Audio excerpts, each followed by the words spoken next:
Ciao, nice people! Welcome on this new stream of Katawa Shoujo again. The game not allowed on... No, okay, I'm clickbaiting a little, but yeah, it's allowed actually. It's just not in the list, so we will be extra careful as each time. I know. Okay, and I see that's the first time, right? We get a new icon for the new chapter of Emi. And now I realize, maybe when we beat all the stories, we will have a full poster on for each character. Though, they are pretty down in the screen.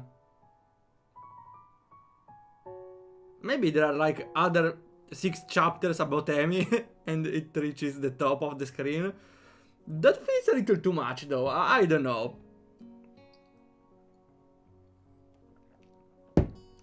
And as yesterday, it may happen that we need to interrupt the stream briefly and switch to another game for reasons. I will explain them if it happens. If it doesn't, I will explain way later with a video, okay? Because I did a nice experiment with RPG Maker, kinda successful. But can still be a surprise, so I'm not spoiling anything. Okay. I hope everything is in place. Today too we have a lot of things on the table. Okay, it's working, awesome. So, we can continue the game then. So, last time it was a weird stream. Well, not really weird, a particular stream because for the first time in the Emi route we got 3 choices that seemed to matter.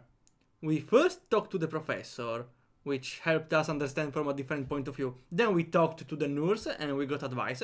And then we talked to Emi's mother. I feel like if we didn't take this route, maybe we didn't enter properly into this new chapter. Chapter 4, is it?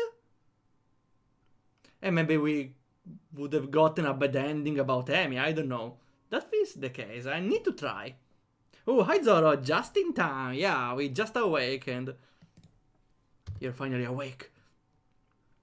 As yesterday, we have the setup ready in case we need to stream something cosplaying as a ghost. Weird scenario, I know.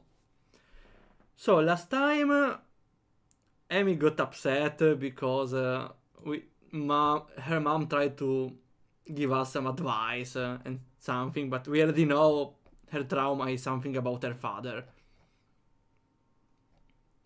Okay, and luckily Rin gave us some space and we mended up the relationship with Emi, even if she still needs to tell us what happened. Okay, where did we stop? Okay, yeah, we finally meet this morning again to run together. Last time, previous times, she wasn't there.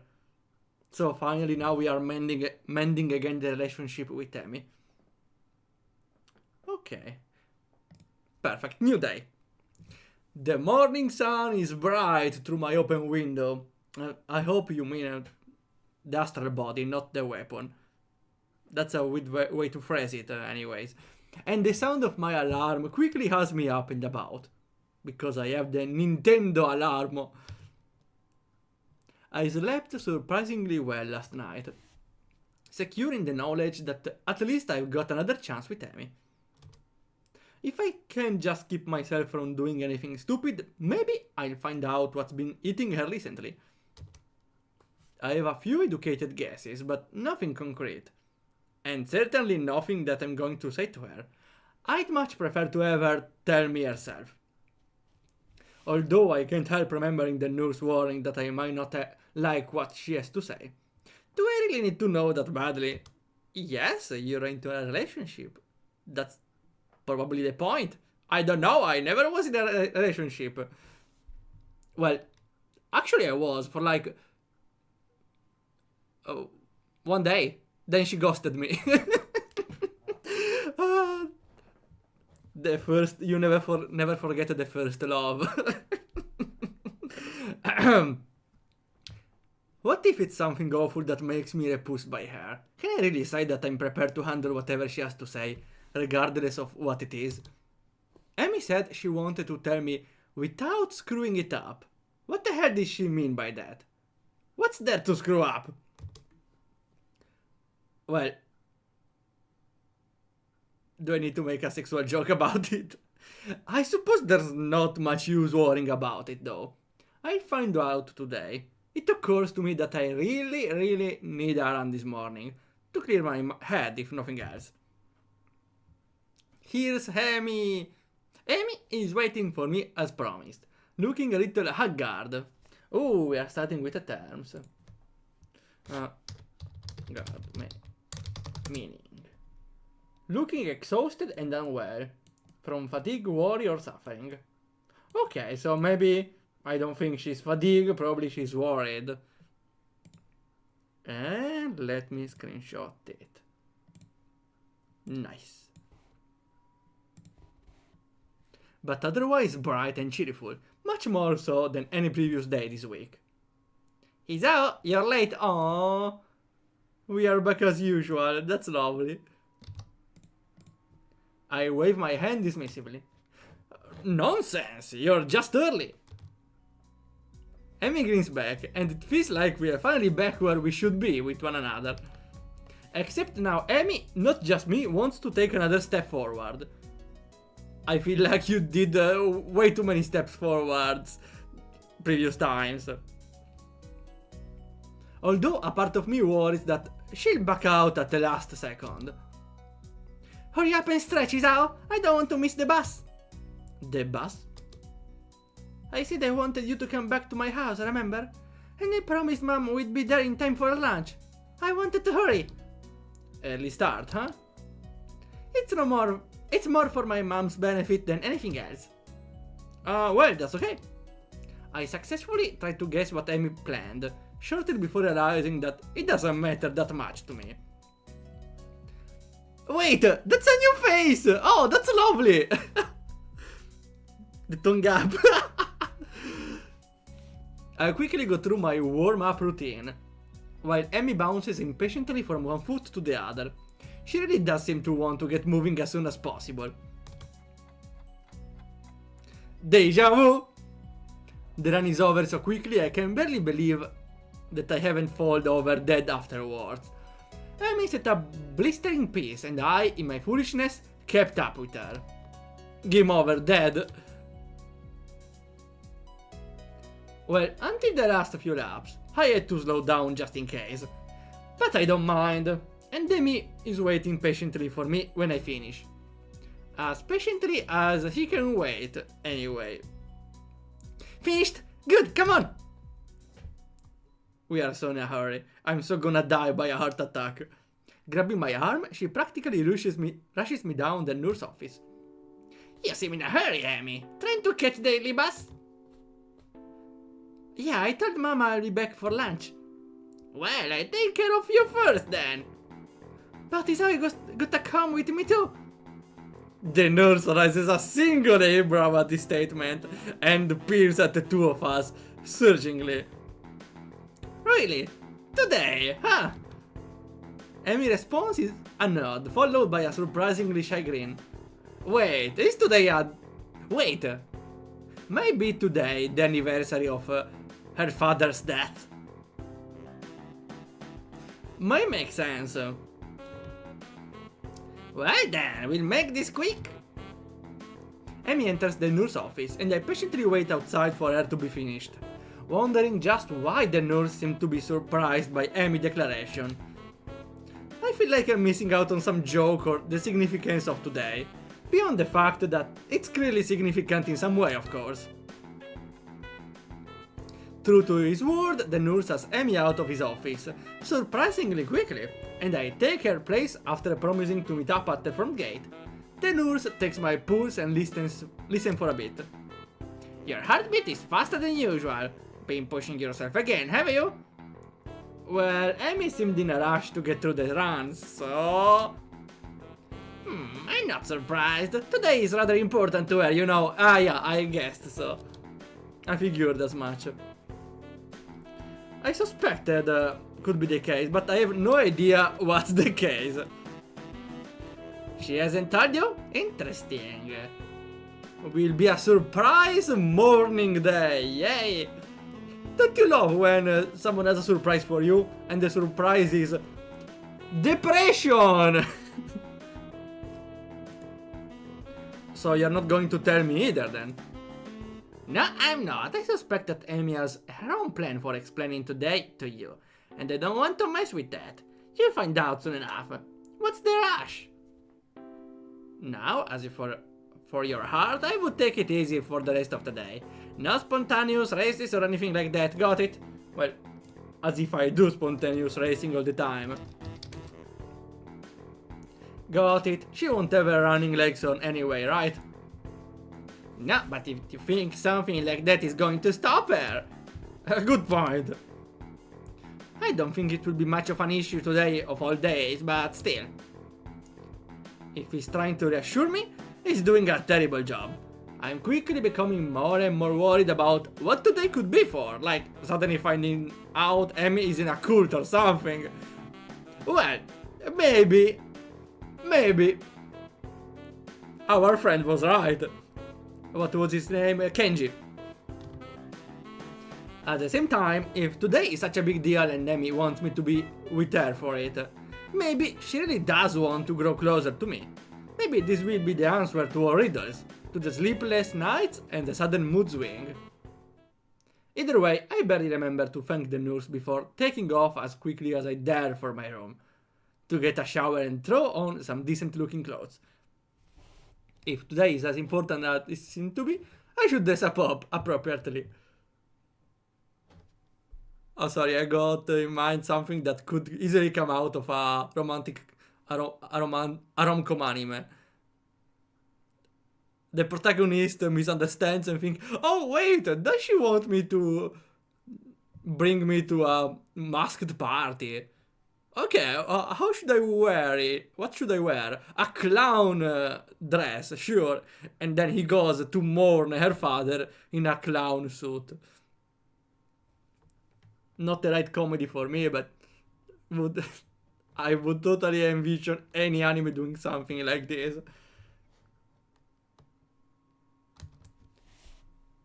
Amy, of course, proves me wrong as soon as I reach the front gate, wearing her usual shirt and shorts.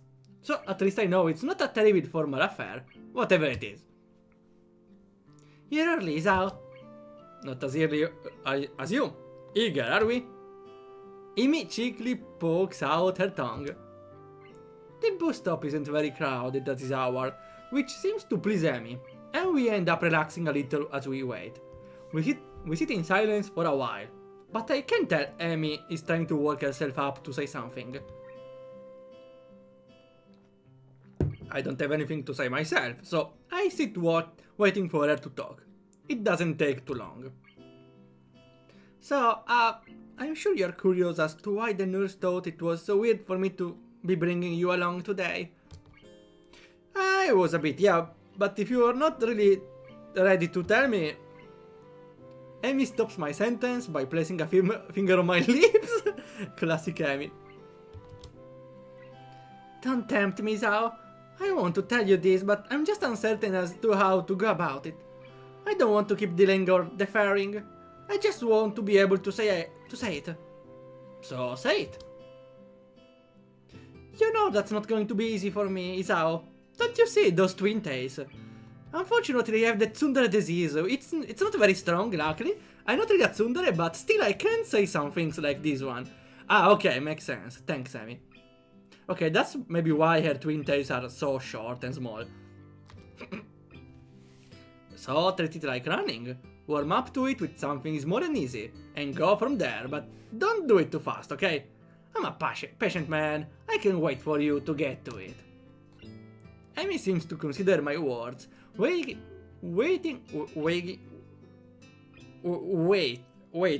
them against what is probably a desire to get it over with.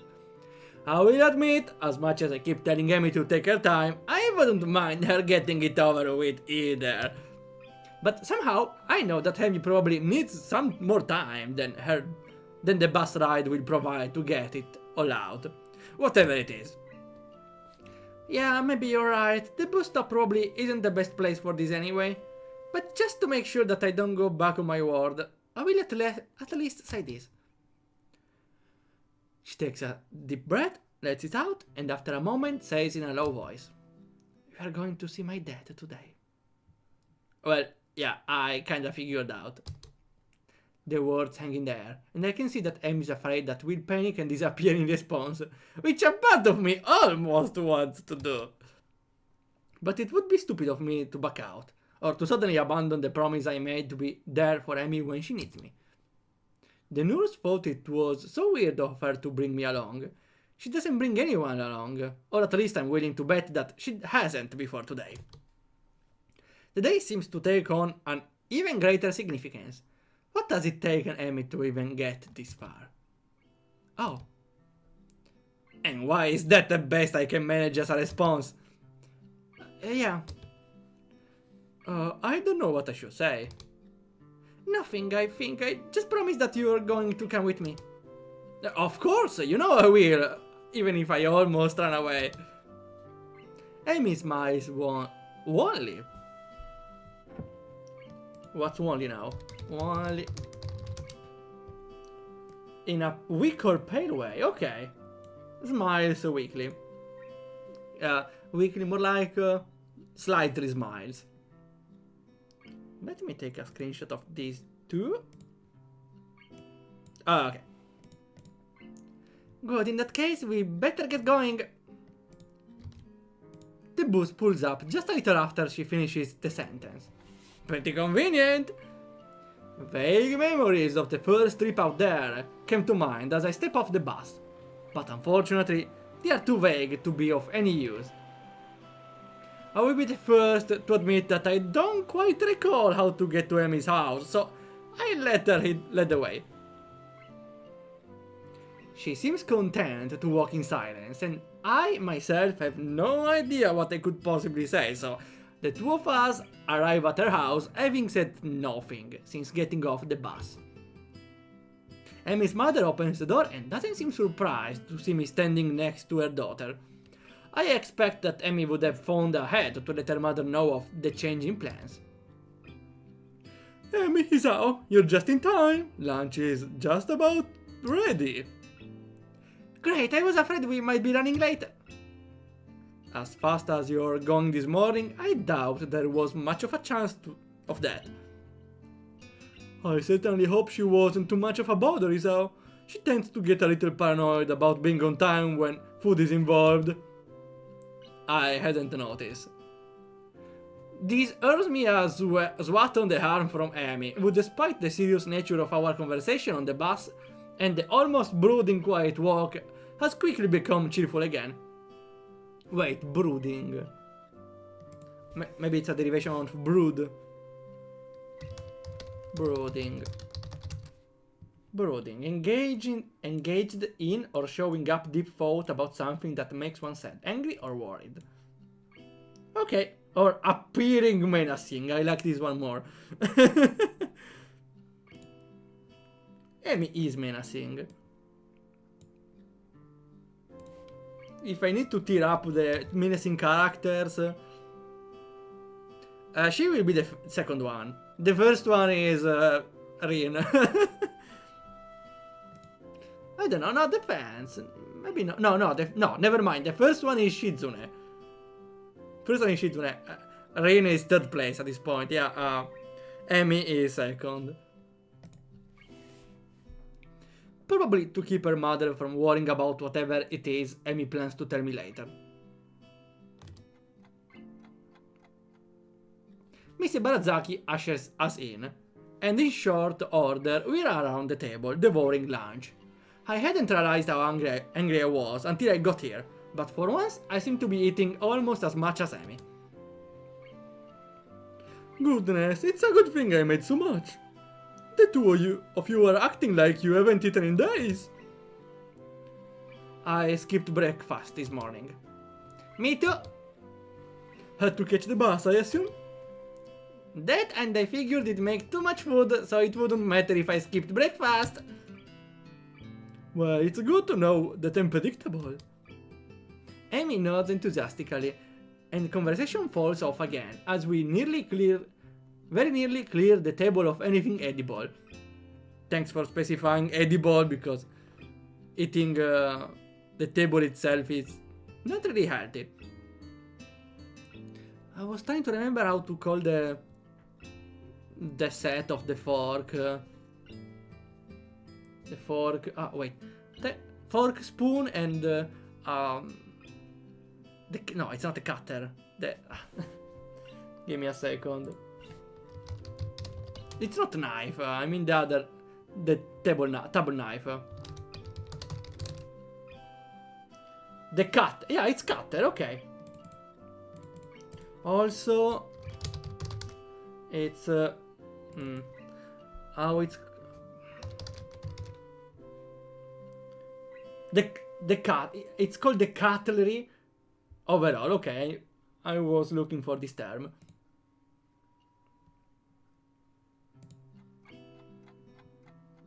Did I read the last part? Oh well. Probably not. It is a testament, yeah, we forgot the testament thing, to the sheer amount of food on offer that we don't finish everything. I lean back in my chair with a sigh, and thank Missy Barazaki for the food. I'm glad you liked it, Isao. Now, has Amy told you where we are going? Yeah, sort of. Is it far from here? Not really, but that's Amy. Not really, but we'll drive there to save time. It closes kind of early. I know the accent. Wait, in accent. Sure, why not look it up? Maybe accent. Wait, yeah, to agree or approve something, really? I got confused by the... Oh, wait, really? I got very confused here because in Italian, accent or assente means missing. So it's identical but has a completely different meaning. Interesting. Because it's not accent, it's assent. Okay. That makes way more sense. Well then, shall we? Missy Barazaki nods and leaves the room to grab her keys. Amy, I notice, has started to fidget nervously. Second thoughts? Amy smiles tightly at me and shrugs. She's fallen silent again, which probably means that I'm right, and she's starting to regret bringing me along. Not that I blame her. She's done such a good job of shutting me out that I doubt it's easy to suddenly open up. Honestly, I'm worried that she's forcing it.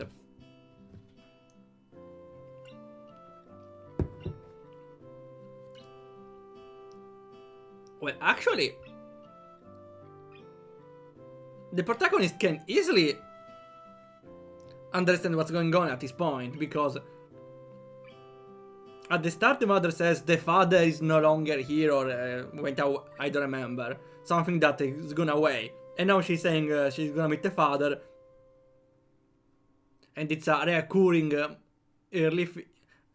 yearly thing, or the father is coming from the job in America or wherever he is, or more reasonable, the father is dead and they meet him every year.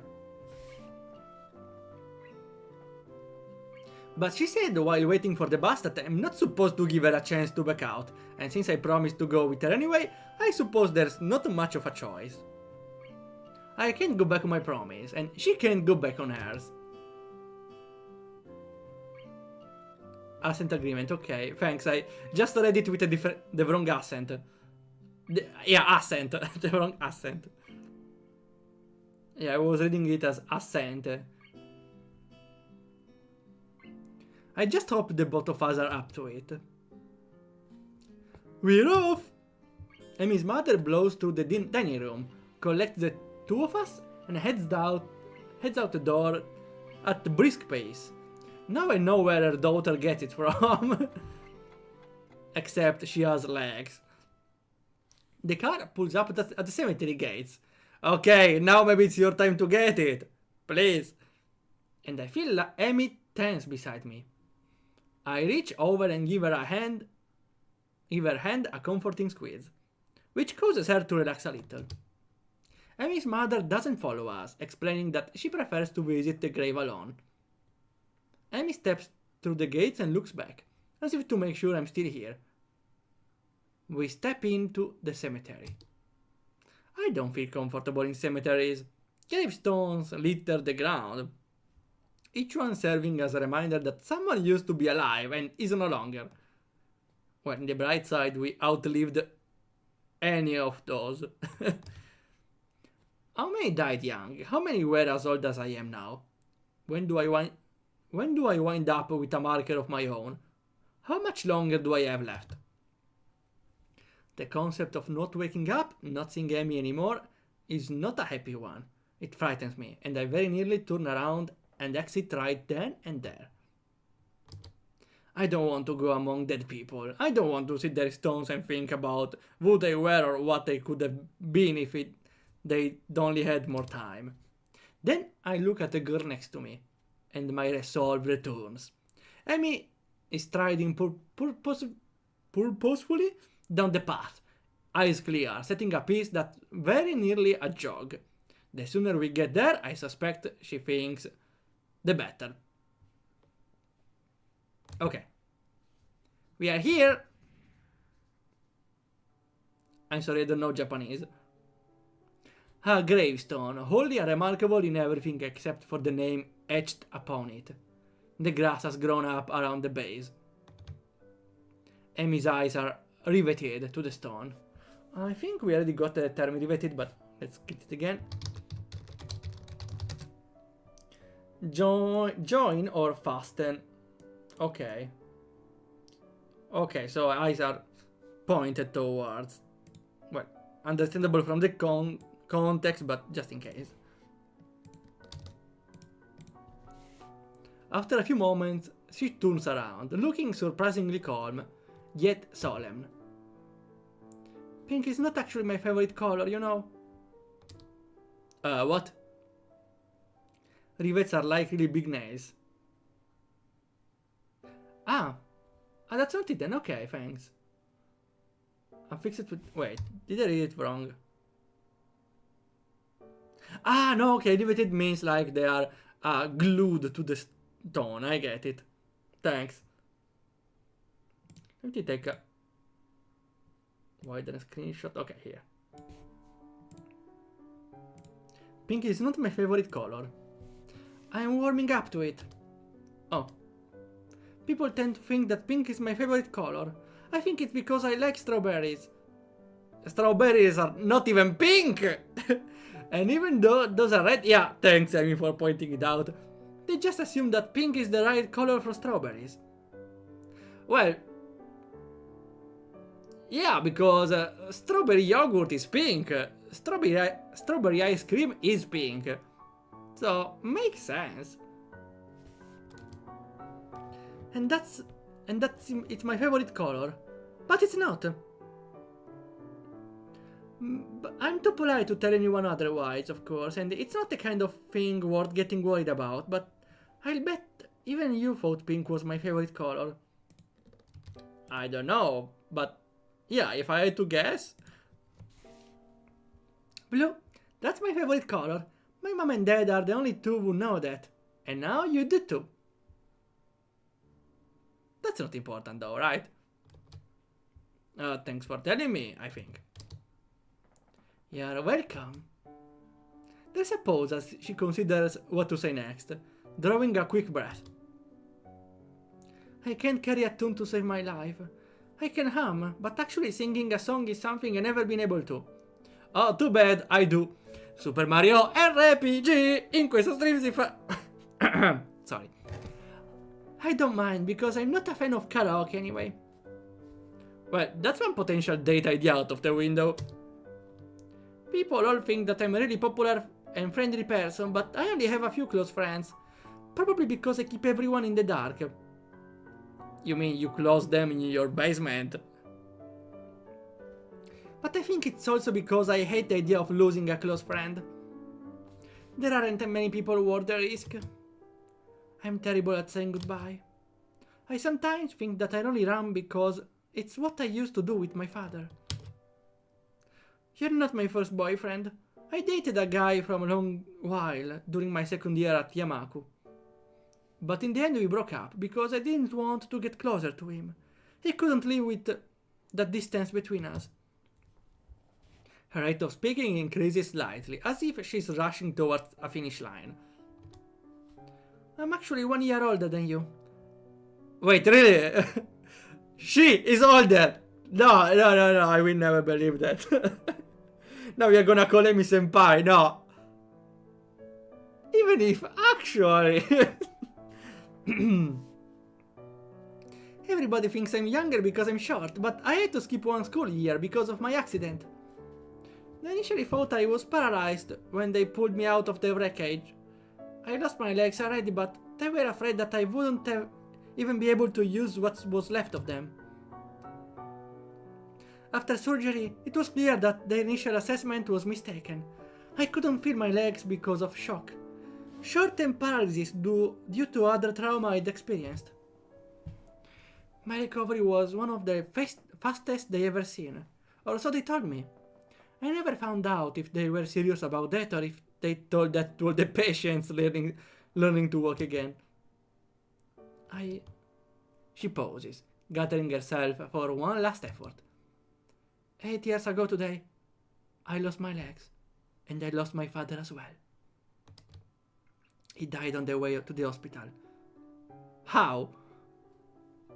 He was rushing, he was driving fast to reach her? Hi Fado, did we get married yet? No, we are getting a trauma dump from Amy.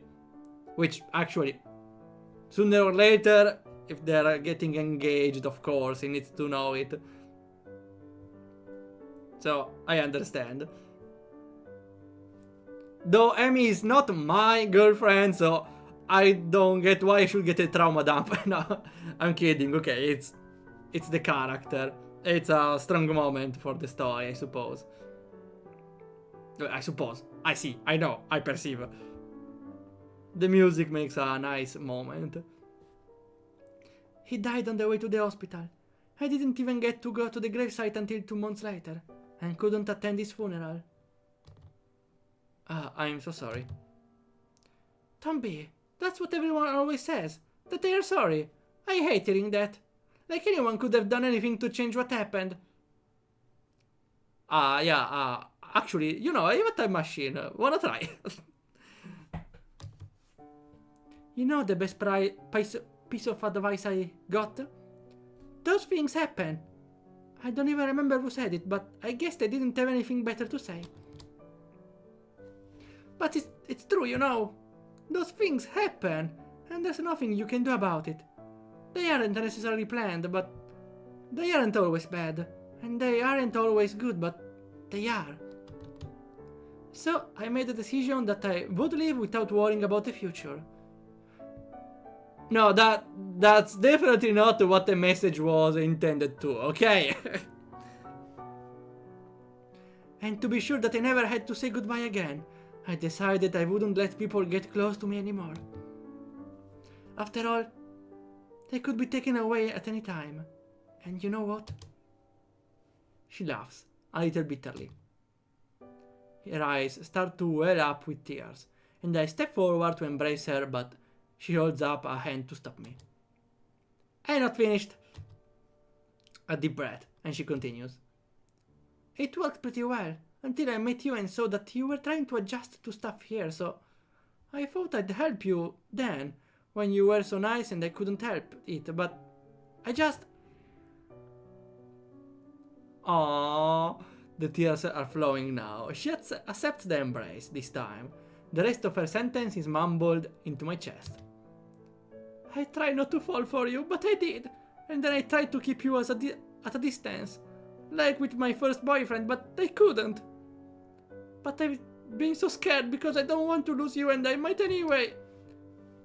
Hey, I'm still around, right? And maybe I won't be forever, but don't you think it will be fun while it lasts? Neither of us could survive the day. There could be a bus crash or something, but as long as I know that I've been with you, I don't think it matters.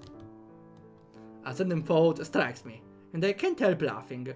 My condition has me scared of dying so badly that I immediately seized on the opportunity Amy presented to improve my odds of living longer.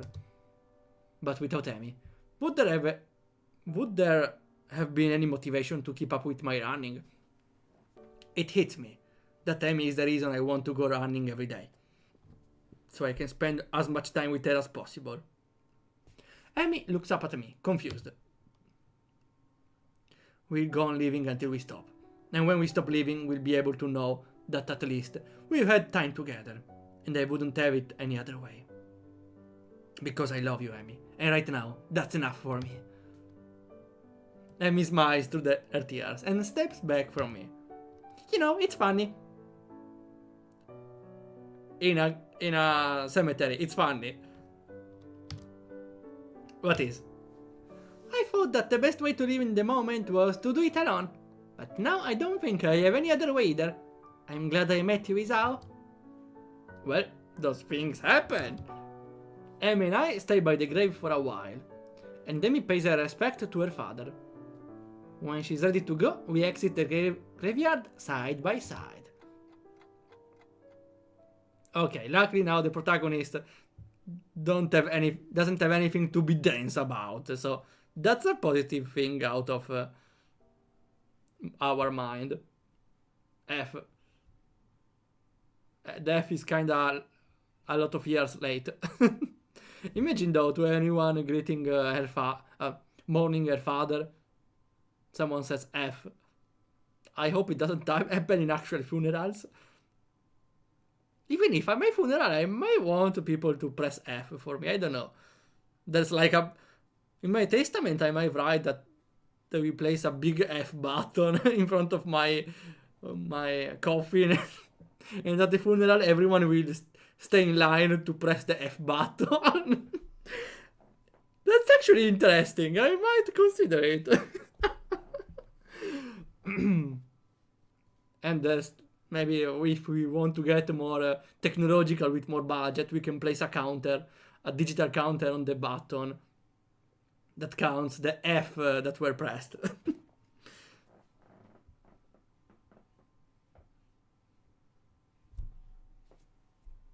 They said pay respect, so I typed F. Yeah, makes sense. I'm gonna steal the idea. Awesome, we need to make people understand the best idea for a funeral. Emi's mother drives us back to Yamaku. The trip back is very quiet. Actually, I remember that made an interesting point. It made an interesting point. When someone dies, that's actually something I want to tell just in case for the future. When someone dies, people are very sad because that people is no more there. And even if people can tell, oh yeah, we always been our hearts, or it's watching on us from the sky. Fact is that the people is still dead. So those messages, I don't know how much will help. Maybe marginally. Personally, though, I think that instead of being sad that a person is no longer with us, is to be grateful of what the person has done for us. That, I know it's a little hard to do while grieving something, but maybe a good way to see that the mourning of someone from a different point of view. I think it should be better to mourn someone by thinking how much or how I'm grateful to that person instead of I'm missing that person now. I think might help, but I don't know. I never tried, luckily. Amy mother drives us back to Yamaku. We wave goodbye as the car drives off, and I glance down at the girl leaning on my arm. How are you feeling? Amy shrugs non-committally. I'll be fine. Come on, let's go. We pause outside the girl's dorm and I turn to face Amy, ready to say goodbye. Why didn't you come up for a while? Do you have ulterior motives, Amy? Okay. Isa doesn't care, or maybe it does. They walk up to her room is in silence. I'm not sure why I'm supposed to be turned away at the door. I guess I just assumed that she'd want to be alone. Her mom, the nurse, hell, everyone who knew the significance of today seemed to think it best to leave Amy alone. Just don't use the back entrance, no. But she took me into the graveyard with her. She told me the whole story of what happened on the day she lost her legs. She wanted me around. The significance of this, that does not escape me. Amy opens the door and steps into her room, not even bothering to invite me in, holding the door for me expectantly. I have the button already. I step in, and the door swings shut behind me. Hey, can I ask you a favor? Sorry, I got something very, very messed up in my head now. Okay, I need to tell it, right? Sure. So I'm half not really expecting a sex scene here, but maybe may happen. So I was expecting maybe now she strips naked as the other scene and asks Hisao now this favor. Can I ask you a favor? Can you roleplay as my dad? That would be messed up in too many ways. I'm sorry, I had to say it because too many times I say, oh, I had something in mind, but I can't tell it. No, here I tell everything I think, okay? Doesn't matter if it's reasonable or not. I'm sorry again. Can I ask you a favor? Sure, can't guarantee I'll do it, but... Can I ask you a favor? Pulls out a rubber chicken? No. Amy giggles and pulls me into a kiss that starts out soft but deepens into something almost desperate. But your dad is dead. Exactly, he pulls out a gun. No! That was also unexpected.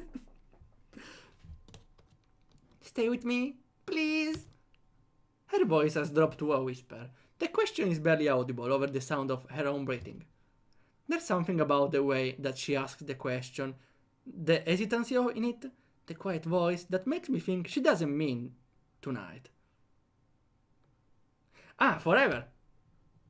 Stay with me, please, forever. Sure. No, she means exactly what she said. Stay with me. Not tonight or forever. Because both of us know there's no such thing as forever. Oh, that's kinda deep. There's no time limit to a request. That's just the request. The favor. Can I do that? Can I stay with her? Of course. We embrace again, Amy guiding me towards her bed, stepping backwards with care, until she sits down on the edge. Okay. Suddenly, she's not wearing anything.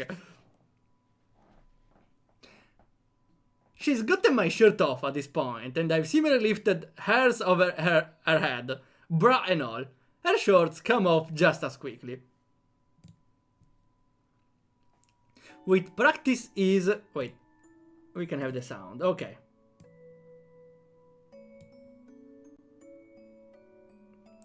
Maybe I can do something more.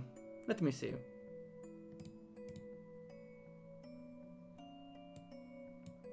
We can do this. Perfectly. Good job, Rhea. Good job. Good job. Good job, Rhea. Oh, wait. It's fine? Okay, it's fine. I think I can hide it anyways, right? Okay, one button even for this. Awesome.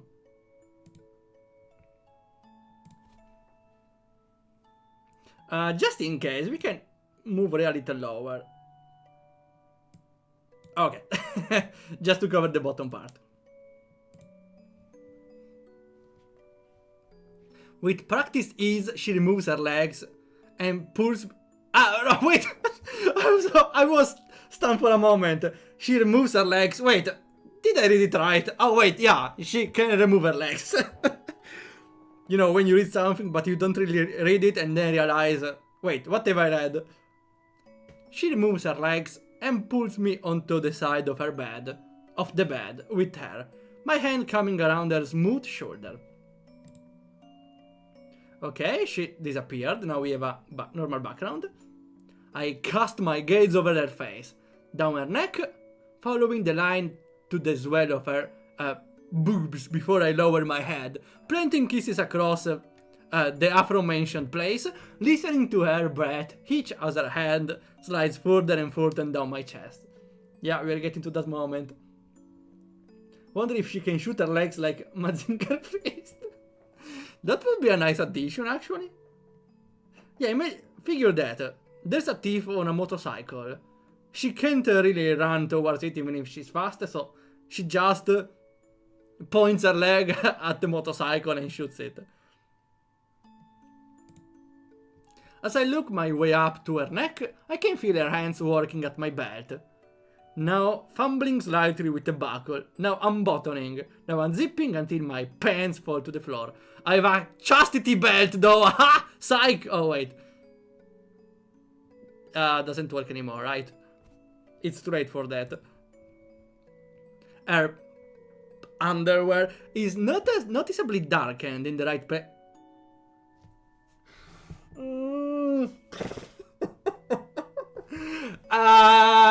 We got her a little humidified. That's what it's saying, I suppose. What? What? Nothing. There's just a stain on something. Showing that my earlier administrations have produced some results. I step back quickly and shuck my boxers, and move back as Amy reaches over into a drawer on her nightstand, removing a small foil package. Why give me a package all of all moments. She tears it open with a quick jerk of her... Wait. We can, for a brief moment, have this. She tears it open with a quick jerk of her teeth and reaches down to apply the protection. Ah! Okay, never mind. I thought it was a gift. No. It's nothing romantic, actually. Just for, you know, the thing. So, okay, she cast... Okay, so let me paraphrase again. To anyone who missed the context, we are playing a Final Fantasy now. We are against the boss, right? We grinded last time, actually. And now she's the healer. She casts protection, so she uses shell, because the boss is using magical attacks, right? Which has always caused me to gasp a little. Yeah, the shell spell uses a lot of mana, that's why he's shocked, but it's always worth it in my opinion. At least she came prepared, or at least she came saved the first. Yeah, you're right. Cast your protection spell first, that will save you from a lot of status effects. Yeah, the worst one is, well, there's one that is lasting like 9 months. That's a very odd one. Her expression suddenly changes as she takes the view of me in. Oh, okay, wait on here. And she has a smug face. Can I? Awesome. Her expression suddenly changes as she takes the view of me in. Okay, I saw it. And she has a smug face. Wait a second. Are you still in your socks? Does it matter? I don't have anything else. I pause and look down. Apparently, I am. Yeah, does it matter? Take them off. It's weird if you still have them on. What do you mean? It's weird having your socks on. It's weird to just not have any clothes at all. It's weirder to not have. I'm sorry. I'm very far from having this mentality, so I don't know what's the right thing. Socks or no socks? In your opinion, socks or no socks? Feet. Wait. Is she into something? The Lightning McQueen socks stay on. Especially now. Take them off. It's weird if you still have them on. You know, I've still got your socks on too. You still got your socks on too. Yeah, because she removed the legs with the socks still on. Wait, that's a pretty good joke. Wait. That's a pretty good joke. Yes, but I don't have my legs on, so it doesn't count. Unable to deny her logic and impatient to have the conversation over anyway, I quickly remove the offending items. I'm so eager to get back at Amy that I practically jump on top of her, pushing her down playfully. Into sensor. Yeah. This one is horizontal. I can describe it a little. It's simply she's laying down and he's laying up. Well, that's not too complex to describe, I suppose.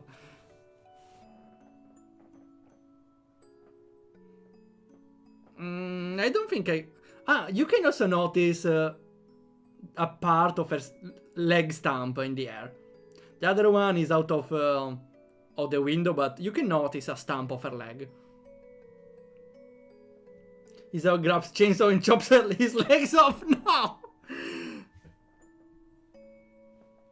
You can just remove the socks, you know. Amy's giggling and squirming. Wait, you know what we can do?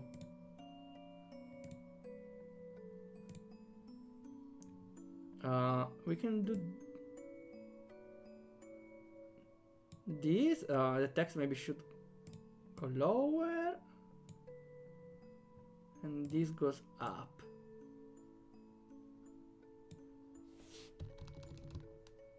Okay, so you can read here. Okay. You can imagine what's what's above it.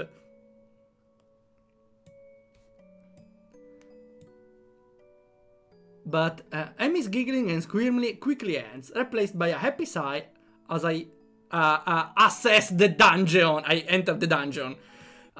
Breathing deeply as... never mind, maybe we we should hide this one, never mind. I changed the idea.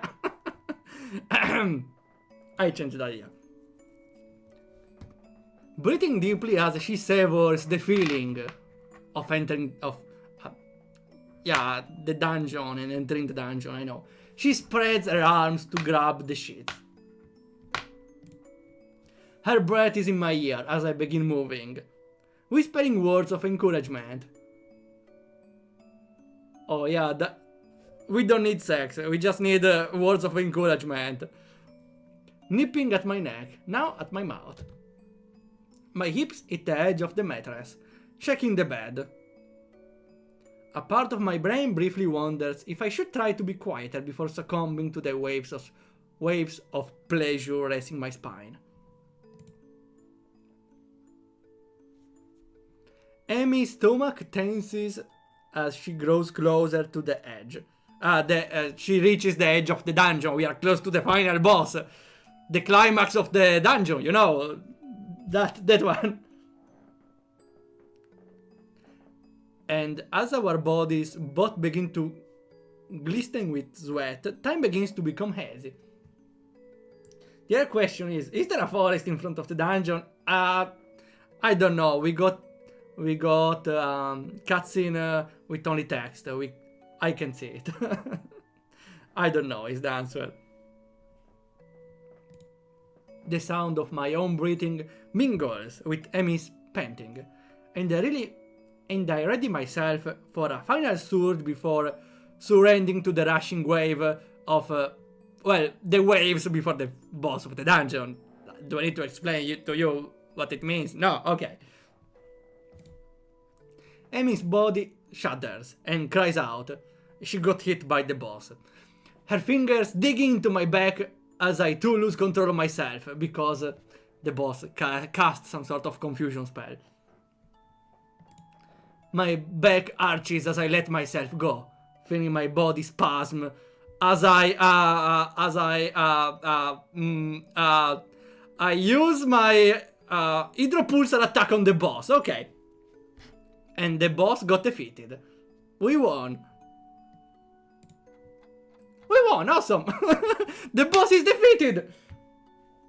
We reached the climax of the dungeon, which was the boss. And now we can go back on grinding, maybe, I don't know. Okay, maybe now we can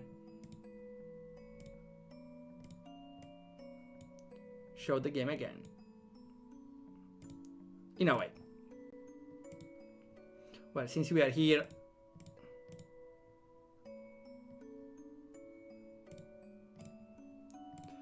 I collapse next to Amy, who almost immediately curls against me, smiling. Mentally, I feel grateful that Amy keeps her nails short, otherwise I think she might have drawn blood.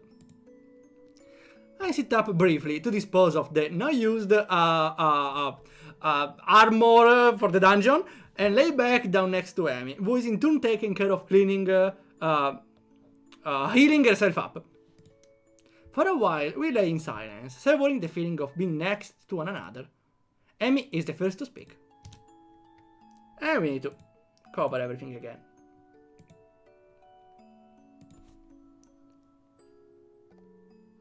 Hey, Isao.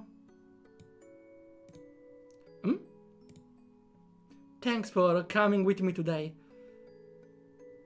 Wait, maybe... Let me rephrase. Thanks for coming.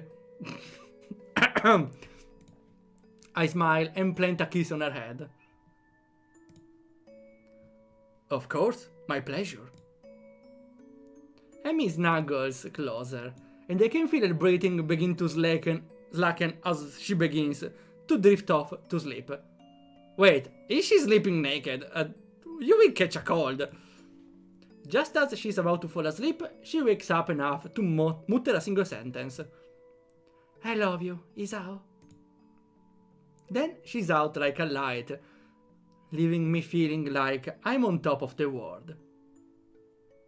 Well, you can say she's the world, she means the world for you, right? I draw the slumbering Amy as close as possible, pull the covers over us to keep the chill off, and fall asleep as happy as I ever been. Could be summer, okay, yeah. 50-50, she won't catch a cold. Well, we have the cover.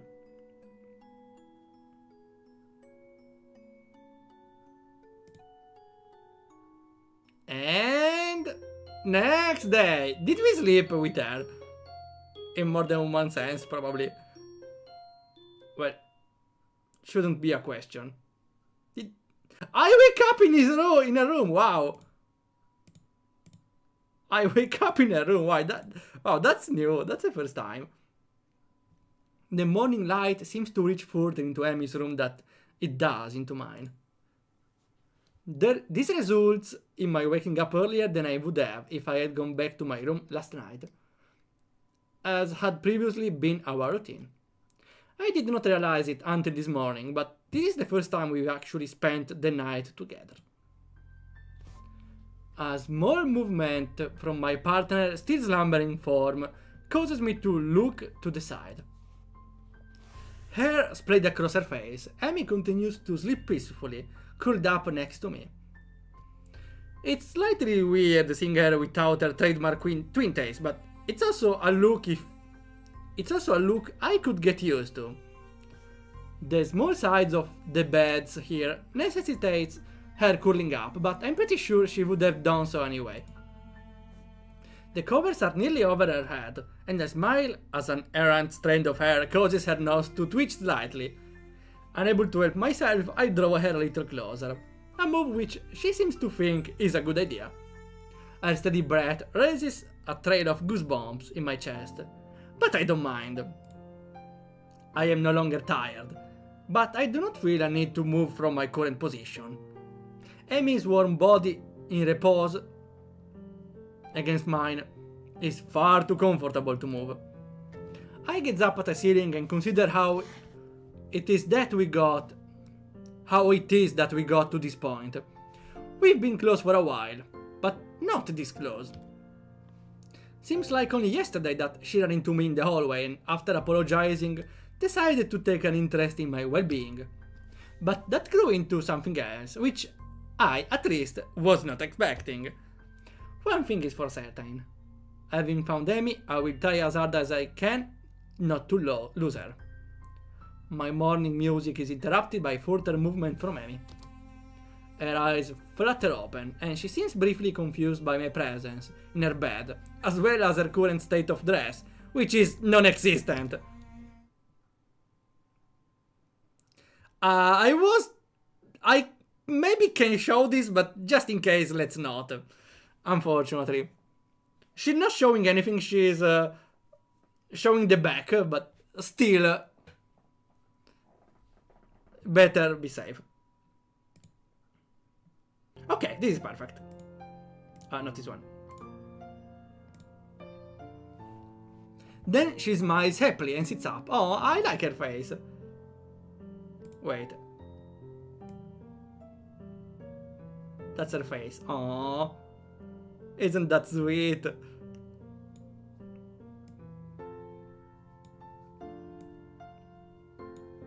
Wait. Okay. Then she smiles happily and sits up, her face looking down at me. Good morning, Isao. Hi, sleep well? Yeah, I did. Exhausting day yesterday, you know? I think back over yesterday's trip to the graveyard. Yeah, glad to hear you slept well. How did you sleep? Well enough, although you kept hogging the covers. Classic Amy. No, Twinkle Amy fight me. Well, actually, I agree, that's very cute. That's adorably cute. Well enough, okay, we read this. This earns me a shove and a stuck out tongue. I chuckle and Amy giggles a little, and we fall quiet for a while. I soak up the feeling of how right it all seems, waking up with Amy by me, crammed into a bed made for one person. It's something I could get used to. Hey, Isao? Thanks for sticking around. Oh, no problem. Saved me the walk back anyway, right? This draws another giggle, but Amy's expression turns serious again. Serious expression here.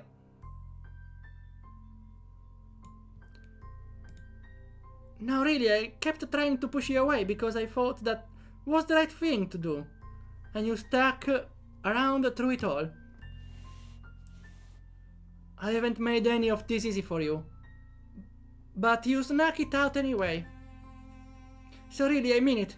Thank you. And she returns to smiling here. Oh, that's so sweet. She punctuates this by giving me a kiss, pulling back and looking at me with an expression of affection. I reach up and ruffle her hair, smiling all the while. I'm stupidly lucky, yes! You lucky bastard, I think. To have come through everything after my heart attack and to somehow have found this girl is nothing short of a miracle. You're very welcome, Amy.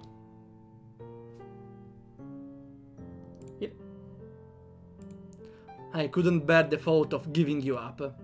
Let you down, saying goodbye and deserting you. I'll even continue to stick around if you want. I'd like that.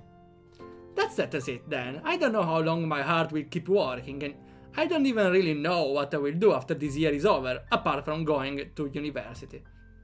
As long as Amy's around, I think it will be okay. I will be okay. I've managed to help her, and she's managed to help me. If we keep doing that, we'll be okay, I think. So, Isao.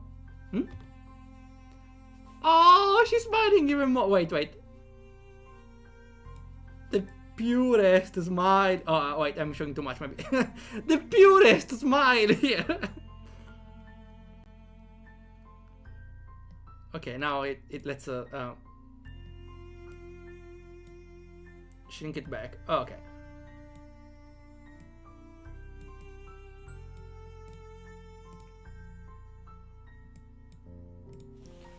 What do you want to do today? And fade out. Wait, is it over?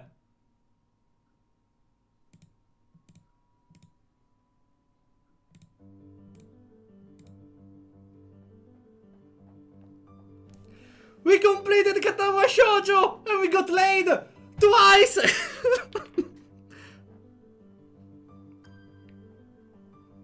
And I got an achievement, but I didn't see it. Wait, was that Beta Amy? Is this Beta Amy? She was way more tsundere in the original version, I feel like. Okay, not this one. Oh, there's a lot of Amy here. Oh, I love watching all of those then. 3 times? 3? Well, if you consider the one from behind, I don't think it counts, honestly. No, the time that they shed, I don't wanna count it, honestly. I wouldn't count it. It's not over though. It's not over. We need to do the other routes. Do you have any preference? Do I have any preference? Actually, I love all the girls. I want all of them, actually. 2.5? I think it's the wrong entrance. I don't think it counts, honestly. It's up to debate, though. Oh, we completed Katawa Shoujo. Awesome. Once. I was expecting from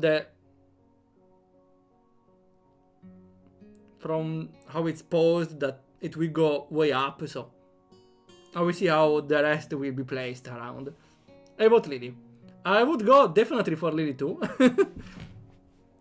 So we have Misha, Shizune, Misha, Lily, Rin, and I always forgot her name, Bacon. Hidza, something with the H, I'm sure. It's Hanako. Okay, order based. I think it's a tie between Lily and Rin, because Lily is incredible. Is so elegant, while Rin is super witty. So I'm definitely curious about both of them. I'm also interested in Misha. I kinda like her outgoing attitude, and I want to know what's her problem. The last one is Shizune. Even if she's cute, I prefer the other girls. So, what do we do now? How does it work? Extra. We have the gallery, but I don't think I can show the gallery, right? Okay, the first page is safe. I'm not gonna risk it though. We can load or we can start over again. Let's start over to see how the skip is working. It's super easy, awesome. It's super easy. Wait, that's the speed up. I can probably load a file, but we can start all over again and try all the other options. Misha's problem is being Misha. Yeah, that can be considered a problem. I'm not seeing her mentally well, you know. Wait, the game is telling me which choices I made. I'm really curious on what happens if you take the wrong choices with Amy, but it will take too much to see everything, right? We probably would get a bad ending. And we're still gonna play for at least 1 hour, so I don't think that's not enough content for one hour. So this is want to introduce yourself to the class? Why? Do I have to? Also awesome, nice to test. I can't skip dialogue I never read. Should be the default in visual novel. Of course not, that's why I asked. Alright, let's go then. The rest is similar. We got everyone. There's some character we didn't meet though. Well, for Katawa Shoujo 2 maybe? Who knows? I can't skip this part. Oh, wait! Because this is okay, I forgot. Because this is different. Because we didn't choose to introduce ourselves. Welcome our newest classmate. Claps her hand and so does everyone else except one girl in the first row, which only has one hand. After the applause, there is a brief silence that nobody seems to want to be responsible for breaking. The teacher soon realizes they should probably say something. He opens up with an unintelligible noise, shuts up as he loses his momentum and then starts introducing me. Nobody seems to be too interested. Maybe I should have said yes to the self-introduction thing. Probably realizing he doesn't know anything about me, he just ends up saying my name wrong again and asks me to write it on the blackboard. I do that and turn back to the class, feeling awkward. Okay, and that's the same. We get to meet Misha and Shizune. And this stops here. Misha looks at me with a weird expression, then continues. We don't know much about him, but maybe we'll find out later. Yeah, because we didn't introduce ourselves. Maybe I should have introduced myself after all. Anything would have given a better first impression than the teacher drawn and fumbling with my name. Okay. We can get these extra dialogues. Oh, okay. So now we can ask about this library.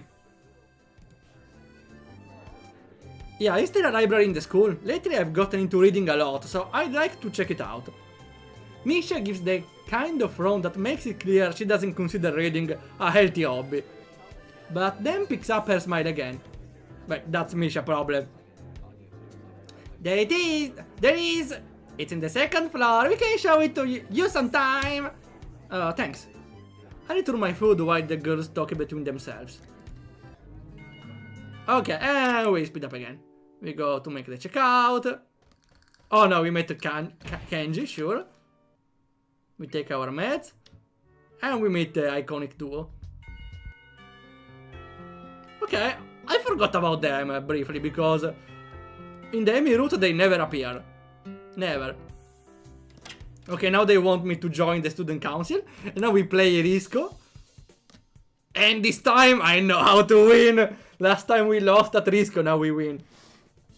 I wonder if you not introducing yourself push toward Hanako route. Makes sense, actually. Probably this one too will push toward the council. Wait, no, maybe losing pushes to the council?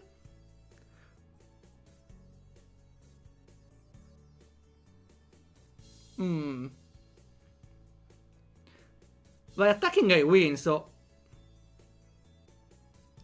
usually by losing should be the council route, maybe. Still, I want my revenge, okay? She's either really mocking me or trying to trick me. I have nothing else to lose though, so I might as well try something different. Maybe if I spread out my forces and try to control more territories, I can recoup the advantage. Shizune seems to focus on conquering world nations, so maybe I can sacrifice my hold on continents to gain more small countries. It's worth a shot. What, you lose other way? Damn it. What's the third option? A few turns later I end up losing the game anyway. Ah! You're right! Damn it! Shizune adjusts her glasses victoriously and allows herself to tentatively pump a fist in the air in celebration. I win, yay! There's no need to translate that, it was pretty clear. Ah, don't look so sad, Hichan. You were really giving your best, that's what I thought. Sometimes your best isn't good enough though, if anyone knows that, it's me! You did very well for someone who just learned how to play today. Hichan, you attacked Iceland and North America at the same time. That's a very daring move. Hichan is impressed. The mark of great people is that they are daring and that they can follow through. You're already halfway there. Isn't that great, Hichan? Okay, maybe this is for the student council route because they like my attitude, I suppose. I knew it, I can see the future. No one can beat Shizune, I suppose. Yeah. Third option, look behind you. It's your tank when she's distracted. Could work. Oh wait, doesn't really work because she's deaf.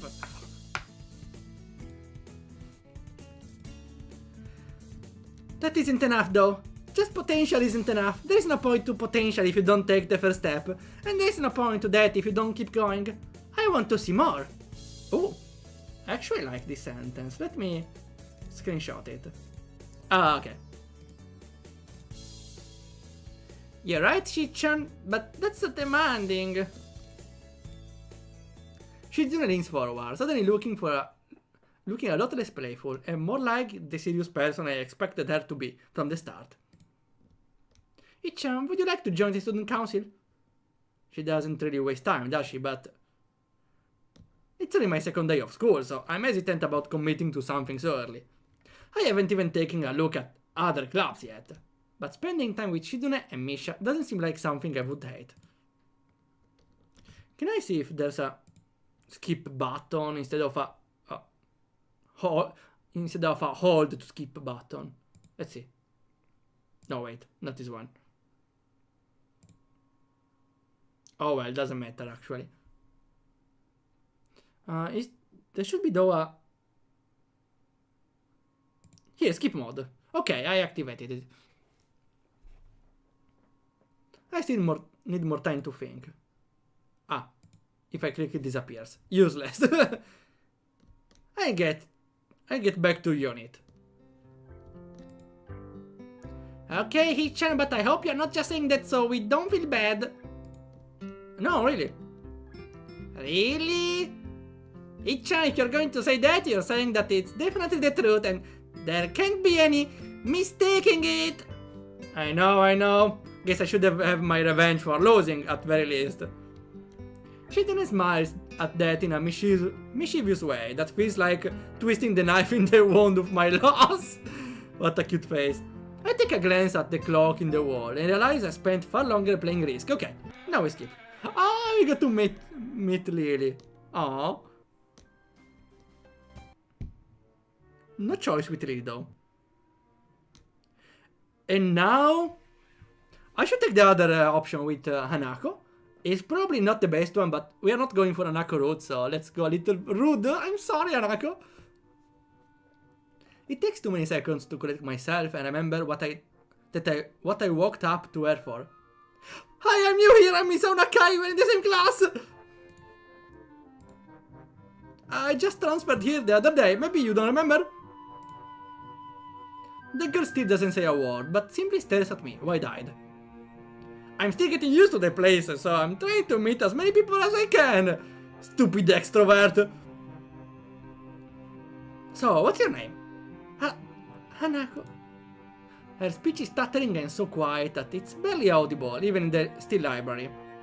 Somehow I think that my delinquent impression of her was wrong. Hanako, huh? What are you reading? Hanako throws smoke bomb. That's the worst enemy. An extrovert. No! She gently tips the book backwards so I can read the title, at the same time hiding her face behind it. Oh, that's cute. She must have noticed me staring before. Life of P? Wait, is it Pinocchio? No, probably not. I've never heard of it before. No, that's not Pinocchio, that was The Lies of P. Never mind. Maybe. Maybe not. What is it about? A boy and a tiger. Definitely not Pinocchio. On a boat. I can see this taking some time. Sounds interesting. Any good? It's about the guy stuck on a raft with a tiger. I never heard of it, but if the tiger is not tamed, seems interesting. Is it any good? She nods from behind the book, but stays silent. She looks kinda tense, a bit like Yuko earlier, but in a different way. More like petrified with terror, I'd say. No! Hanako, no! So the mystery delinquent girl turned out to be anything but, and she is quivering in a way that makes it to look like she's mortally afraid of me. Well, yeah, it's your mortal enemy. Introvert against extroverted. She vibing. That's a pretty good animation, I would say. Here. Yeah! The only way out of this, as far as I can tell, is to try to get a normal conversation going. Is it a library book? I'm looking for new ones to read, but there's just too many. No, it's mine. Ah, do you come here often? A huge blush spreads on Hanako's face, and her eyes widen far larger than I thought was possible for the anime girls. Did she interpret my lame attempt at small talk as a feeble attempt to pick her up? I mean, I didn't mean it like that. I gotta do something! No! Hanako! Without warning, Hanako takes off and runs towards the counter. Her hair-like takeoff catches me off guard that I don't manage to go after her until she has some good head start.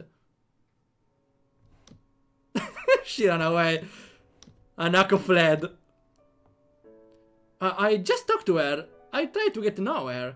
Didn't even manage to get started. Yuko sighs and looks awfully bothered, even more so than she did before. I guess you went wrong so much as tactless. Tactless? Isao, Hanako, why are you thinking? Hanako, boom! Explodes by nervousness. The girl is a bit of a special case. It's like she never really talks to anyone. Isn't that a bit strange? I wonder. It's just how she is, I think. Yuko doesn't sound all that convincing. Then again, maybe this is just the norm around here. Everyone has their own problems, or else they wouldn't be here. Perhaps I was being a little tactless after all. Kenji again, sure. Wait! We have an option with Kenji too here. So, I just can't. Oh, wait! I think this should be different. But last time, maybe Hanako still went away pretty quickly. I scared some girl off accidentally. Literally too, she actually ran away from me. A girl? A cute one? Cute? Hard question. Definitely, but for the sake of the option. Also, we will make Kenji pleased, probably. Wait, is this the Kenji route? No, not exactly cute, no. There are a lot of cute girls here. A strangely disproportionate amount. I believe this is one of the dark secrets of the school. Okay, the answer didn't really matter at all. She wasn't cute, she was gorgeous. You have a point. Every girl is special here in this school. I really want... That's why I want to make every route. Even Shizune, even if she's the last in the list, she's still pretty cute. I do what I always do when I don't know what to do. Like now. I've already started on one of the books I borrowed yesterday. Wait, that's because... Okay, she's waiting for Lily. I've already started on one of the books I borrowed yesterday and took it with me to school to fill the empty moments between classes. I find the page that I creased a corner off to mark the spot I left yesterday night and pick up from her. Oh, you did a crime for the book people. Misha and Shizune are still arguing heatedly, probably about restaurants still. If I joined them, I would just get caught up in that, or worse, Get grilled. Is that a Parachain reference? I'm sorry, I got a little too surprised. The Parachain reference! He gets grilled! Ooh! Or worse, get grilled about joining the student council. Misha isn't speaking aloud since there's nobody who is needing to hear what they are talking about. Why does she tend to sign things even when Shizune doesn't need to understand what's being said? Or even more strangely, when Shizune is not around at all. What an odd conflict of habits. Does she has a tic, maybe? She has a problem where she can't keep her hands still? Maybe that's her problem? I find it hard to focus on the book. And besides, the lunch break beckons me to leave the dullness of the classroom. I head down to the cafeteria. Misha and Shizune, having come to a conclusion of one kind or another, follow in my wake through, still taking in their animated fashion. Oh, I'm encounter! Just around the corner of the hallway, something hits me in the chest with the force of a runaway train. BAM! I feel a hand on my shoulder at the same time. Wait. Ah, okay, never mind. Ah! I don't have time to look behind me because Shizune is already shoving me aside and stomping over to the girl, signing furiously at her. Missy Barazaki, I saw that running in the halls is strictly forbidden. Misha translates, right on Shizune's tail, but her voice is girlishly playful, not full of the divine fury Shizune's arm movement would seem to call for. Sorry, I was just going to get some stuff, and I was kinda in a hurry. You've been told this 1,000 times before. Your reckless behavior endangers other students, and even worse, it's explicitly against the school regulations.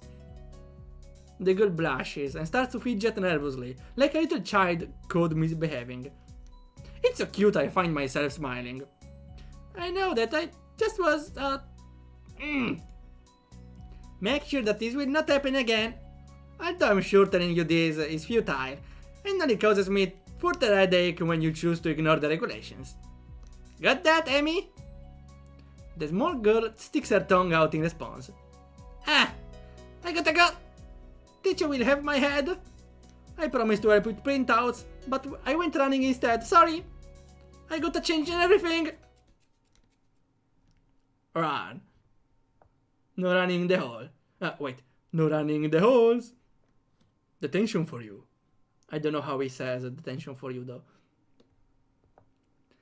Before Misha or Shizune or I can say anything, she's already bolted from where she was a second ago. Almost halfway towards the stairwell.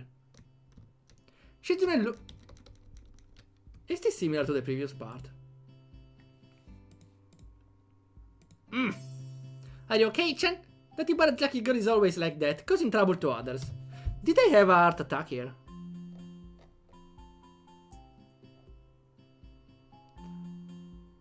Yeah, I almost had a heart attack. It's the same.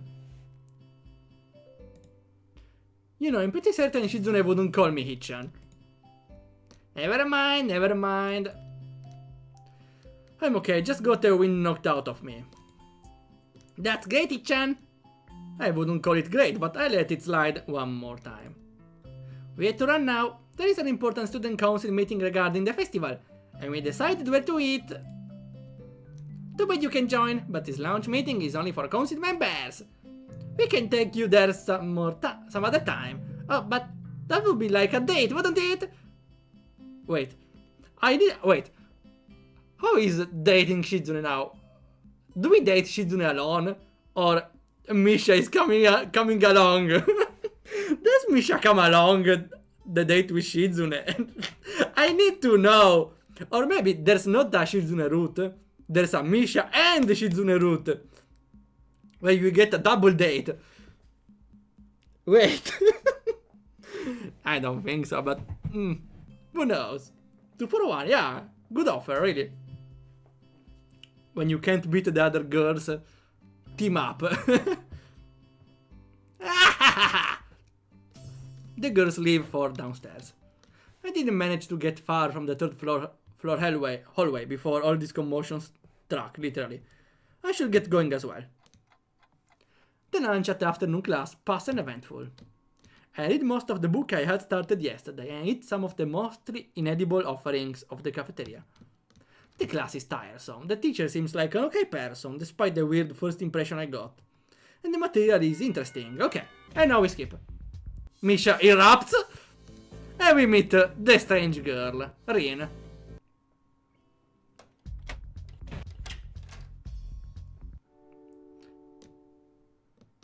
I forgot what we are doing here. Okay. Okay, I remember now. We are helping... okay, remember. We are getting some items for the student council. Probably. And we went into the art room and we met Rin. I don't know why Rin is down with us, though. And now we are bringing an item. And probably now the nurse is scolding us because we are making too much exercise, maybe? No, it's opposite. It's scolding us because we are not doing any exercise. Okay. Just to be sure to be locked out of Emmy's route, I feel like the second one is the right one this time. Even if maybe it's like saying no. He will probably scold us even more. Maybe. No, I mean... It gives me a nasty sort of look when I say that. Trying to... making me try to take back the word. I mean, I don't know. I'm still trying to get used to the school. I promise to try some exercise, though. You're not being very convincing here, Izao. Tip number 1. Medical professionals are not amused if you take their advice lightly. What's up with him? As if a day or two would make that much of a difference. I didn't do anything at the hospital either. Yeah, okay. Sorry. He studies me for a moment and then shrugs, smiling again. Okay, that's more like it. If you go to the school track tomorrow morning, you'll meet my spy, who probably has no qualms offering consultation to you if you want to joke a bit. Okay, that was Amy. Now we are painting here. Now, next day. Okay, I raise up, swallow the morning medication, and put up my old soccer clothing. Wearing my old soccer clothes is kind of nostalgic. Seems a bit stupid to me, really, but I suppose this way at least I can tell the nurse honestly that I'm doing something about my health. Not that I was ever much of a runner to begin with. Can't hurt to try, I guess. And now, we run with Amy. You may not remember me. Amy? I knocked you over in the hall yesterday. Mr. Barazaki? She imitates Misha imitating Shizune, failing to get some kind of subdued lilt into her high-pitched voice. Okay. Sorry, Amy. We already got your path. Frankly, I don't remember if there's any particular form of running, but I can't help but feel like I'm doing it wrong somehow. I feel awkward in comparison to Amy, who never seems to break stride. Wait. That's here, right, where we enter Amy's route. I don't want to do this anymore. I'm really not filling up more than a couple of laps today, and slow to a walk pretty quickly. Wait. Maybe the second time? Or is it because we weren't really convinced about the exercise? Maybe today we have the choice. No, it's tomorrow probably. Apart from feeling more tired than before, I don't think I accomplished anything today. I'm so out of shape, it's embarrassing.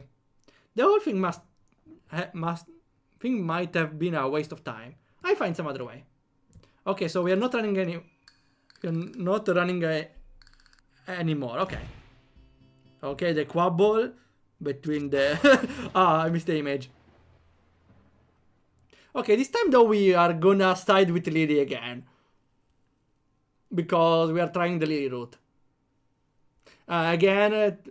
Briefly, Lily needs to compile some documents for the festival, which are due today. And give her some slack, she's fucking blind! You don't... Why why get angry to someone that didn't complete any documents if they can't compile any document to begin with? Term of service? Come on, it's a man. Usually it only works for... No, it's a clear reference of a statue, so it's fine. Then, hey, come on, cut me and Lily some slack. Okay, same answer. Now we are siding with Lily again. I get back to my seat and shut my ears from the finale of the argument between Lily and Shizune. Eventually, Lily leaves our classroom and Shizune and Misha sit themselves without talking to me. I can feel Shizune's eyes burning into my back. She's probably angry at me, but I'm just as angry with her. I don't get why she had to drag me into the argument. Okay. Hanako again.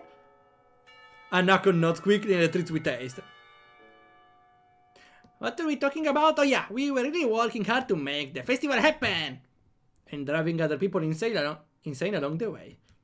Good luck with that. I stand up to leave, making my exit before either of them manages to berate me anymore for slacking off. The halls are somewhat quiet, as expected. Everyone must be in club meetings, or at festival preparations, or both. Are you approaching me? I don't know, I can't see where I'm going. What? I can't hear you! Perfect match! Shizune words about being a slacker echo in my head. I feel a bit guilty about not contributing, but I seem to lack the resolve to do something concrete about the matter. For the festival, it's too late already unless I count helping Shizune and Misha, which I naturally don't. And clubs, I don't know. Maybe I'm not a club type of person. Halfway through the way from the school building to the dorms, I spot a figure in front of the dorms. It's Rin. Looks like she's working on her mural today too. I walk over to her, but she doesn't seem to notice me approaching. She's sitting on an upturned box. Ah, that's where we need to get the Prussian blue, right? Looking at the wall, she's painting with a brush held between her toes. The mural has progressed considerably since yesterday, but it's still only half done, as far as I can tell. More colors have appeared and the twist human-like figures have spread and increased in number. I have to say, the style is quite eye-catching and very unique. Not that I would be knowledgeable about art by any measurable scale. It's very nice looking. Wait. She doesn't even turn to check who it is. I wait. 50 minutes later, I decide that her concentration is indeed unbroken, unbending, and also that I have waited long enough to warrant poking her gently on the shoulder to remind her of my presence. This is new, right? Did we do anything to enter Rin route? No! Absolutely nothing. Rin turns her head mechanically to my direction, ending up staring at my crotch level. Wait, we can't be already at that part. Oh, it is how. Why do you reckon... I'm not asking questions. Oh, it is how. She can tell? I would feel a lot less uncomfortable if she would look at my face. An astute observation. Hard at work, I see. The conversation starts as if I hadn't been here for a quarter of an hour already, but it's not a concern. At least, it starts. Looking good. It does. The layers of paint hiding other layers of paint, mixing and shaping the human figures really create an impressive look. But Rin looks muffled. What's muffled? Let's see. Muffled. Or muffled. No, wait. I wrote it wrong. No, muffled. Ah, I wrote it wrong, wait. Miffed. Ah, I wrote it with an L. Miffed. Somewhat annoyed. Peeved. Okay. Nice to know. I'm screenshotting that too. Without L. Yeah, I got confused with muffled. That's what Google suggested me. You shouldn't comment on works in progress. 7 years of bad luck. Well, if that's the case, the entire Paraserver community has infinite bad luck since we are commenting in every game in progress, right? In every game during development. Let me screenshot this just in case. Hi Michael, just in case. We are talking about commenting on work in progress. Well, talking. She just has that line. Hi Michael, getcha pull, sure.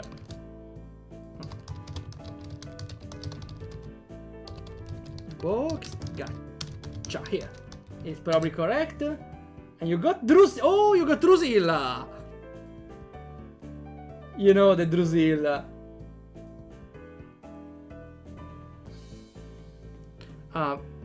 For Michael, we just completed the game.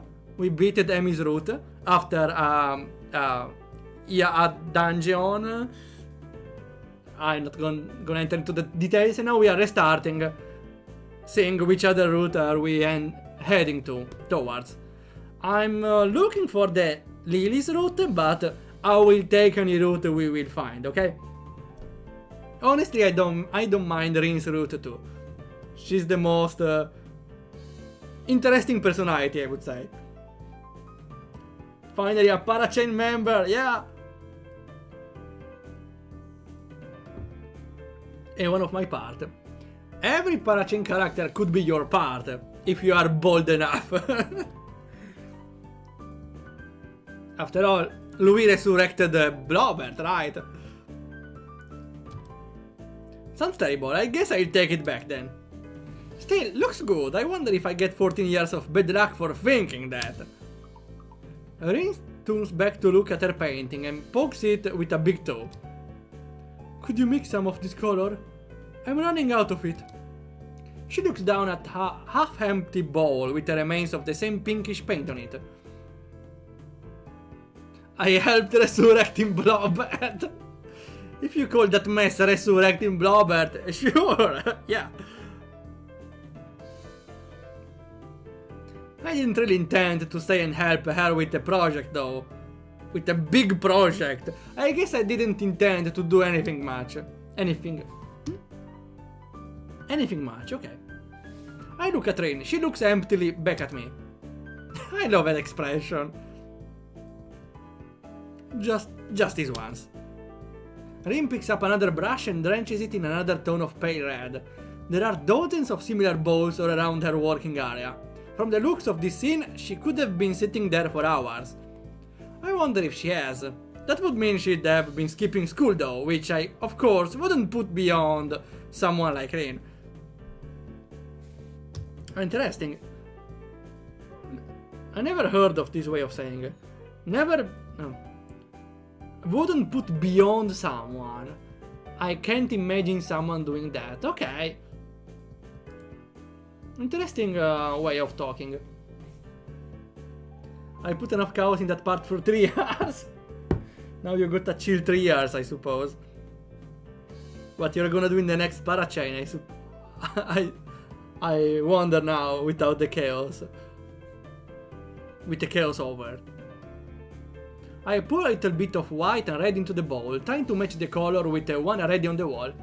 I can't seem to get it right. It's really convenient of her to not mix enough in the first place. Getting it to be exactly the same tone will be impossible, but at least I can try to get as close as I can. Speaking of hard work, isn't that a huge workload for you too? It's such a big painting and all. Oh, I'm not old and bitter enough yet to think like that. I guess you aren't. I pensa what I will get. Caution. That's a pretty good name.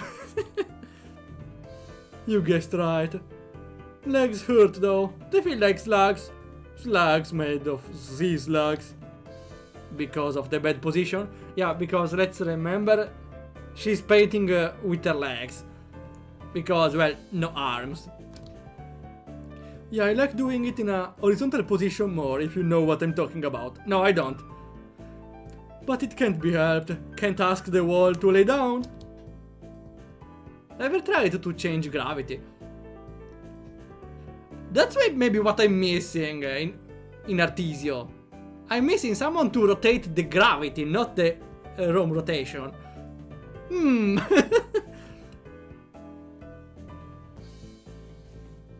Wait, what was the screen? Which one's the screen? Ah! Wait, I didn't... I'm sorry, I didn't get a double meaning. I like doing it in horizontal position more, if you know what I'm talking. Okay, I didn't know what I was talking about. So, okay, now I get it. Oh well.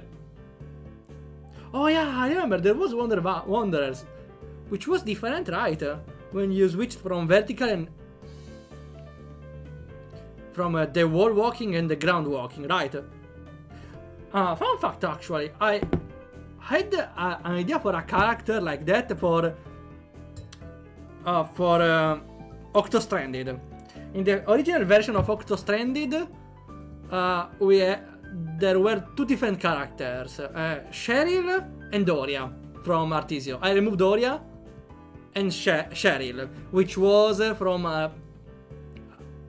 my idea for a project of times ago, Phone Troll. Cheryl would have gotten the power to switch gravity and walk on the wall. Unfortunately, she didn't find space. Maybe in the next Octostranded. You think I'm not crazy enough to do a sequel to Octostranded? And then another sequel with every character? I'm sorry. Give me time though. Give me time. Maybe in 2 years. Next year for the Blob contest. No Octostranded, I promise. I have a different idea. A little more chill, but still crazy. Again, the idea I got before what I've done for the Parachain. Nonostranded. Yeah, I was thinking about Nonostranded to call the sequel. The Nonary games! Wait, what if I do instead a visual novel with the crossover characters? That sounds cool, actually.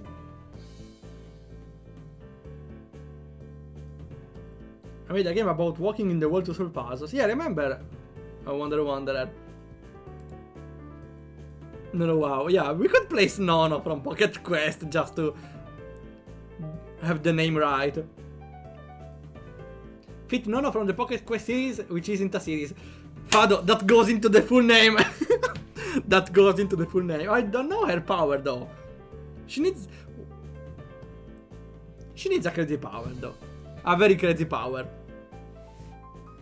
Saying that she stretches herself a little, bending her legs and back far more than a human should flex. It's astonishing how effortlessly she manages her body around. There is a small flinch in her otherwise blank expression, a hint of pain maybe, as she stretches out her calves. Oh, that reminds me. When I'm doing Ring Fit, there is an exercise which is painful, which should be for the cool down stretching, but it's too much. So you raise your arms, you grab your wrist with your one arm, and you pull it like this. Okay, now it's not that bad actually, but when I'm standing still, I just can't breathe. That's terrible. That's terrible. I now realize that while seated, this is way better. While standing, it's painful. Okay, nice to know. Painful like Lisa? More painful than Lisa, I swear. Have you tried it? Have you... Ah, no, I'm not standing. Okay. I have to rejuvenate Wanderer. A little late though, you should have done it for the game jam. Rin must have stamina and dexterity far above a normal person to be able to live like she does, but she's wearing out working on this. Why push yourself so much? Take a break or something at least. Continue tomorrow if it's bad. This gives me a pause. Come on, that's why I like her. That's why I like her. Come on. This expression.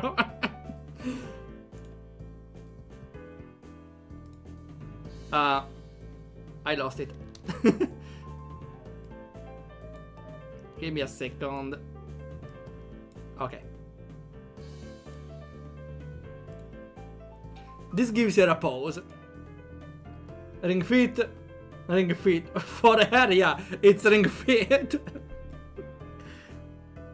Ring fit the painful. That would be a crossover that would literally kill a lot of people. Imagine a Christmas version of Wonder Wonder. Well, for the next Christmas contest, you could do something like that. Even if Christmas contests don't draw too much people, I don't think I will participate to the next one. Well, I don't think we will have one this year, but still. A long one too, feeling like a mental yawn. A long pause. I don't think so, Isao. I'm not pushing myself. Sure looks like you are. No, it's not about pushing or pulling or anything related to that kind of thing. You see, I have no arms. I cannot pull. There is this boy. A boy? Yes. Where? At the art club. And? He's blind. Oh, how can you paint if you are blind? No idea. So why is he there? That's the point. He is there.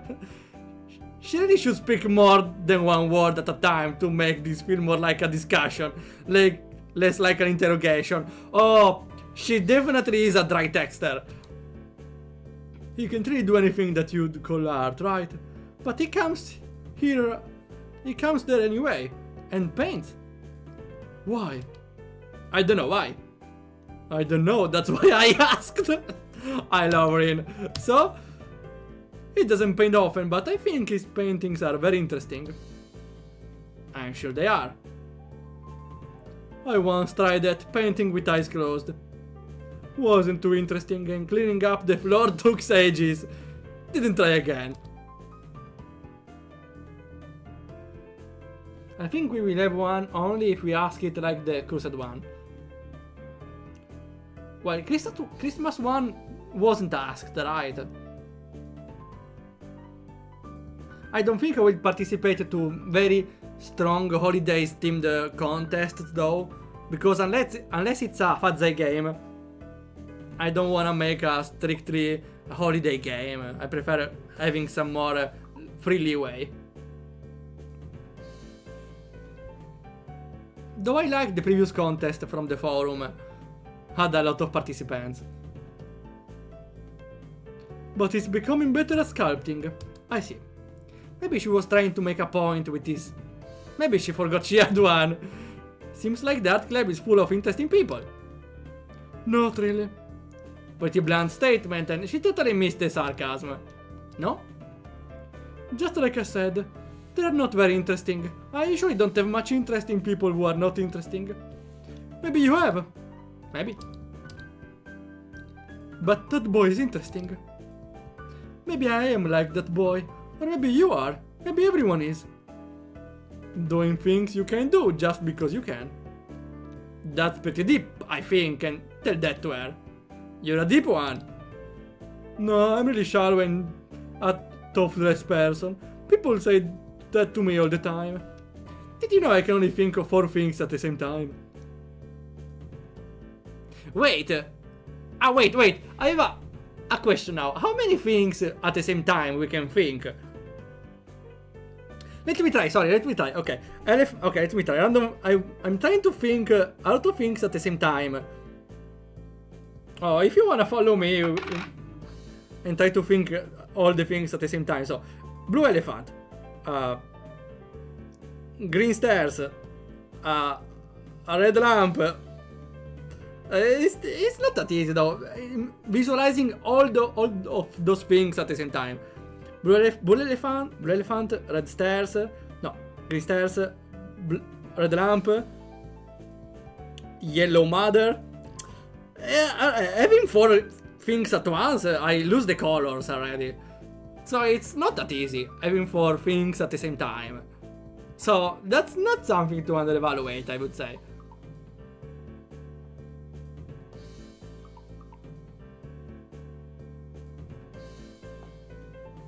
Isa, your dance. Excuse me? Your excuse?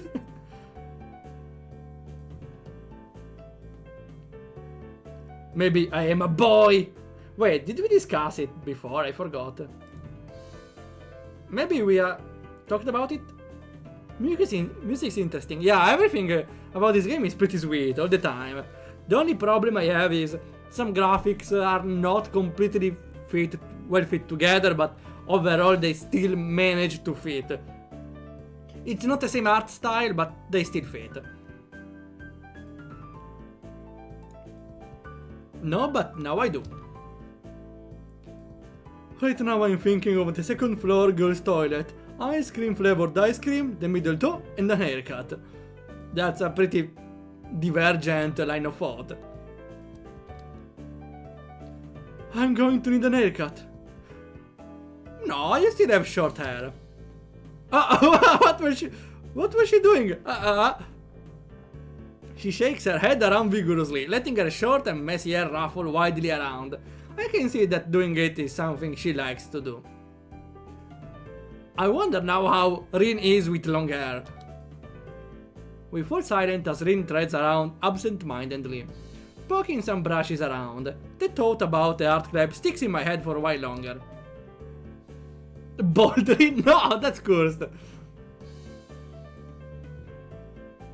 I'm feeling like I'm treading on very unknown territory with art. The way those meetings with Rin go, it's as though I'm starting a smoking habit or something. I should probably stop talking with her. If you talk with her, you go crazy. You can either stop or embrace the craziness. It's not like I dislike her, despite the confusion her being herself causes, and I don't dislike art either. I've been drawn for fun sometimes. I just don't have a real creative drive or any technical skill.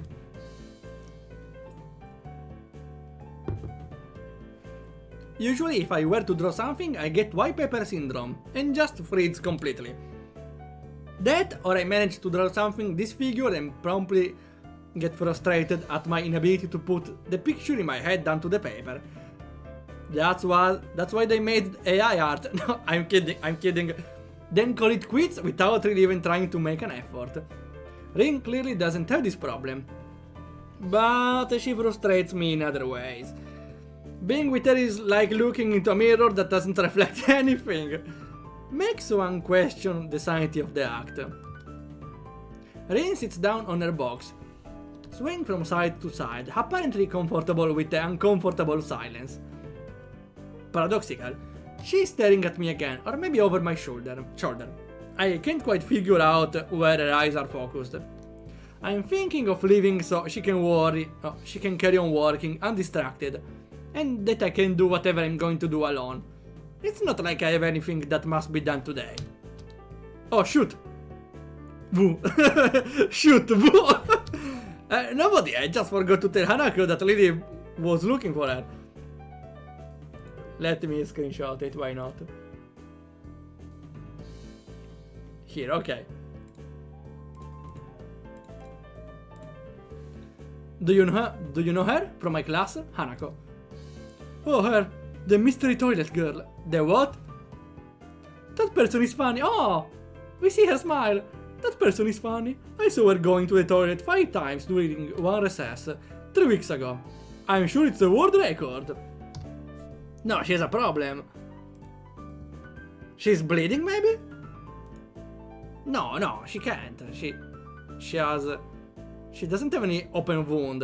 She has the scars. It was very mysterious. Oh, gacha pool here.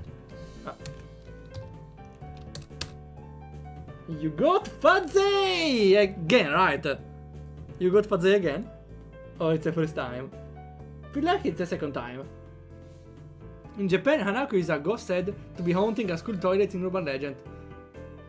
Ah, that's the name. Ah. Yeah, I heard about the story, but I didn't know the name. Thanks. Also, she has the same hair color, right? Second time. Sure, if you get it 7 times, you can ascend to Fazei, God of Gates. That's why you call her Mystery Toilet Girl? What other reason could there possibly be? Well, if there is, it's an eternal mystery. I didn't follow her in there. Maybe it was the week before that? Could have been. Looking at her makes me hungry. Don't say that! Yeah, because she's partially grilled, I know. At least not around her. Rin turns to look at me blankly, as if she's not sure why I reproved her. But she doesn't acknowledge understanding any more than before, so I give up at this point. So, do you want to go eat dinner then? No, not yet. Rin has turned her angry gaze back to the wall, looking slightly more energetic, or at least slightly less energetic than she did before. It's as if the wall is an opponent she has to vanquish, something she must overcome before she can indulge in dinner. Okay, Michael, have a nice adventure. This is the feeling I get. A weird sense of empathy overcomes me and makes me smile a little to myself. For all her oddity, Rin is pretty cool after all. I'll be going then. Have fun. Rin has already grasped a brush and is dipping into a fresh paint. So of course she can't hear me anymore or doesn't answer anything even if she does. And now we go sleep.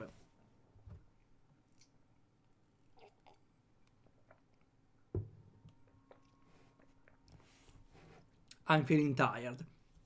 So I set my alarm clock to wake up me as late as I can afford. That's what I do usually. While still making it to the first class. So you are not gonna run with Amy again then?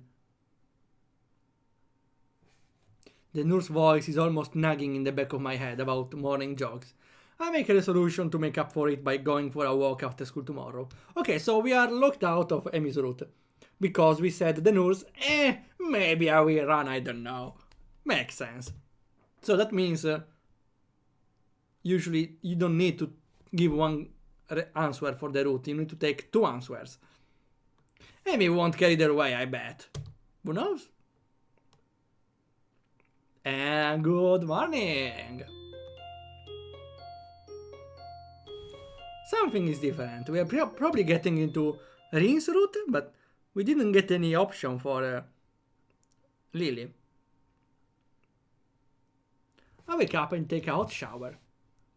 Back in my room, the first thing I see is the familiar row of medication bottles. Makes me depressed as usual. It's annoying, I thought I was okay. I thought I had made my peace with this thing, gotten over it. But what I did, I allowed myself to forget I have a problem. Being here really reminds me of the reality, and trying to fight against it just hurts. Reflecting on it is only going to do so much. I've done this before, for months. It seems like it's time to get over it. If I allow myself to forget that life is definitely not going to be as long as those of others, I won't get anywhere. My life may be different from others, but it is a life in progress. That is how I rationalize it. I down the usual handful of pills, then I prepare to head out in class early, as usual. I notice Kenji coming around the hallway corner, stealthily making his way over to his own room with a large bag. As he sneaks past me, soundlessly like a ninja hiding in plain sight, I call out to him. Hey! He jumps at the sound of my voice. Oh, hey man, I didn't notice you here. I'm retired. It's more like he didn't see me, but that's not the issue. Where have you been this early? Snoop? Shopping? Nah, I wasn't shopping. Sometimes I have to visit the math teacher. Yeah, I figured it would be a good idea to find out when the next exam is, since it tells you in advance if you want. So then what's in the bag? I thought I'd go shopping while I was outside. I need supplies to continue the fight against the vast feminist conspiracy. Okay. I thought you didn't go outside. I wear a hat now. I decide to not point out that he's not wearing a hat. Because, yeah, when you wear a hat, no one will recognize you. An awkward silence settles between us, and Kenji breaks it by pushing his door open slowly, releasing a creaking sound into the air that only makes the moment seem more awkward. He sets the bag down inside his room, and then closes the door. I'm surprised you went out of your way to find out a test date. Trying to take advantage of an opportunity to study is pretty diligent. I never study. Oh. I just wanted to know when the next test day was. I'm still going to take it, duh. I need to know so I know what day I can't afford to skip class. He usually sends out updates on that crap by phone, so I had to step out and check up on it. Why do you have to go out when you can get it on your phone? I don't have a phone. I don't carry a phone. What do you mean? You mean you just leave it at home? Nah, I don't use phones. I don't have phones. I have no phone. Why don't you have a phone? How you cannot have a phone? No phone at all? No phone? I just don't like phones. Actually, I'm kind of scared of them.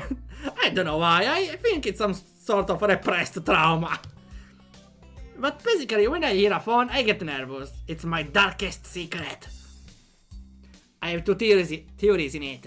Either I have some fear of receiving some undefined, ominous, life-altering doom call, or I was beaten with a phone in the past. Beaten so badly I can't remember it. Why with a phone?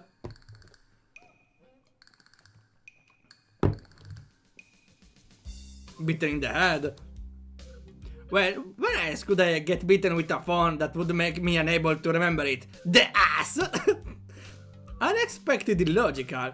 I feel very depressed now. Sensing this conversation is more or less over, Keiji opens his door again and prepares to head inside. Yeah, going to sleep, dude. Have a good one. Class is going to start in like 20 minutes. I already did something today. Too tired to go to school. Hey, you need some lip balm? I accidentally bought two because I thought the store had started selling individual double-A batteries. No! You confused them for batteries. Thanks, but no thanks. However, whatever, man. He swiftly enters his liar, finally getting me to go to class.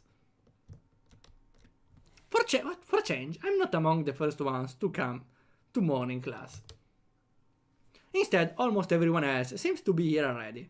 I recognize most of my class by their faces by now, though the names escape me still. Let me save. Okay. Does this have a name? No recovery.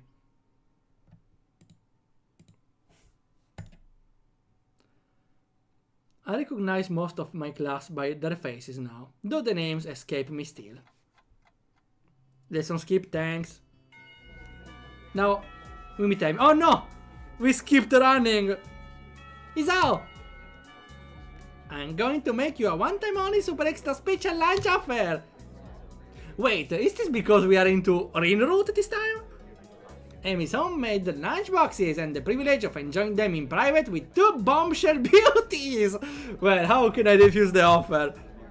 Her overly flirtatious says Peach echoes in the hallway, a remarkable feat since it's full of people.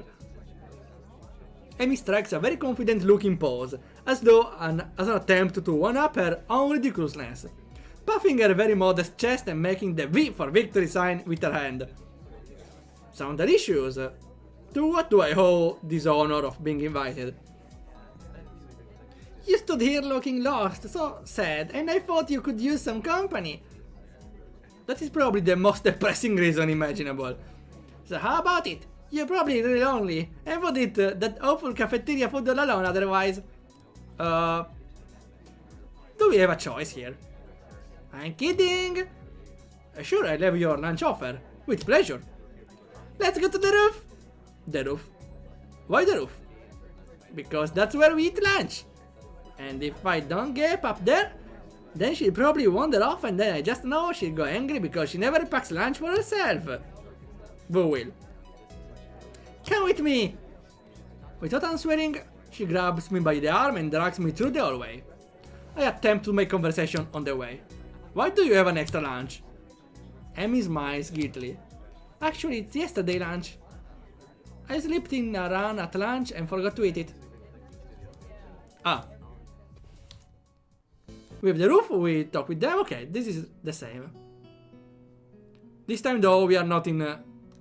I feel... Yeah, we completely are locked out Amy's route. We bumped into Anako, probably. I guess... wait.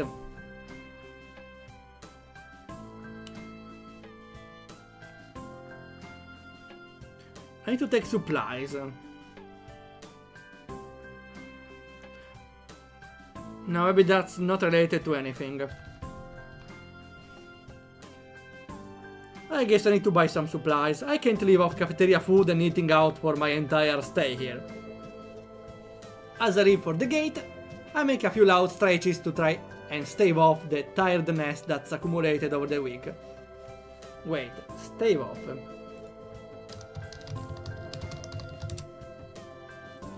Avert or delay something bad or dangerous. Okay.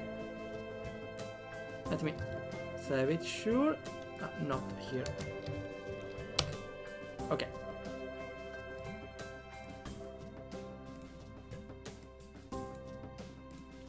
So, to try to delay the tiredness. Lily! Wait! We can still go into Lily route.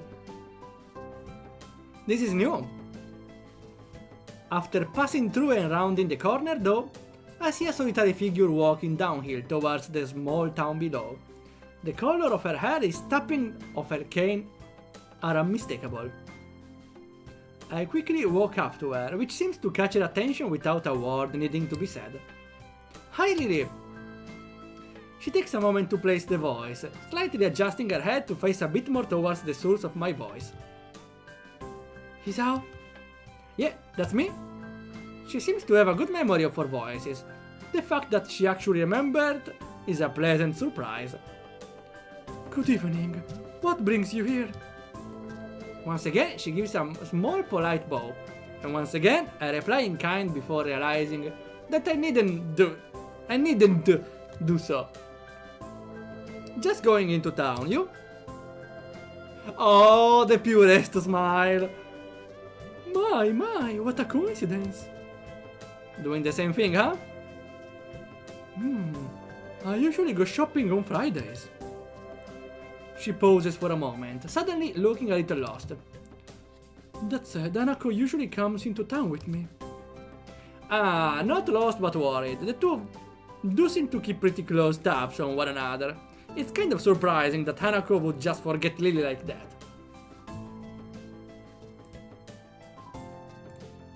I noticed her reading in the library. She probably just got caught up in a book. She lets out a small sigh of relief.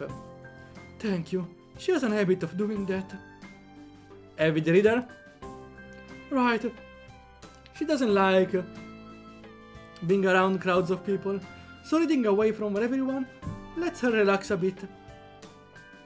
Although she probably didn't intend it, I can't help but grimace as I recall my first meeting with her. Hardly wanting to bring it up, I remain silent as we quietly continue to walk down the quiet road. Tuck, tuck, tuck. With a road bereft of cars. Oh, I remember bereft. We got it like 2 weeks ago, maybe. It's empty, but I don't remember the specific. Deprived of. Yeah, okay, yeah, that's that. And the students of Yamaku increasingly far behind you? The quiet rustling of the leaves and the measured tapping of Lily's cane against the sidewalk are all that can be heard. It's kind of nice, especially compared to the hustle and bustle of where I used to live. Before I know it, I've relaxed so much that a loud yawning escapes before I can control it. Tired? Yeah, I've been running ragged those past few days. That's an understatement, to be sure. Transferring into a different school would be bad enough, but nothing like this. Well, hopefully everything should settle down for you. The festival has got everyone in a spin right now, and you've been plopped right in the middle of things. I like the term plopped, like the sound a stone makes in water. Plop! For a moment I hesitate, but given her apparent tolerance for frankness, I decide to give my full thoughts. I guess Yamaku is kind of different though. I mean, the informality surrounding everything, the isolation around it, not to mention the most obvious difference. It's kind of a whole different mindset. I suppose I will get used to it, though, in time. She gives a matter-of-fact nod, apparently pleased with my answer. Feels almost as if she's included me in the flock of students she's shepherding. I suppose guiding like a shepherd. Along with class 3-2 and Anako.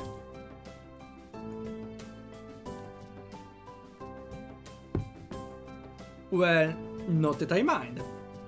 It's nice to get the thoughts off my chest in any case. Looking in the bright side, one could see it as a chance for new beginning. You should cherish the ability to make new friends. That's optimistic. Nonetheless, it's good to have a positive attitude about such things, I suppose. I guess that's a good take on it. Walking on down the road, she seems to become somewhat unsettled. Before I can ask what's on her mind, she seems to collect herself and speaks up about something else. So, where in town were you going? That's actually a pretty good question. I come in to buy food, but the layout of the place is still totally foreign to me. I intended to just wander around and see what I could find, but with sunset already approaching and nightfall not too far away, that doesn't seem very wise. I'm going to have to ask her for directions. Again.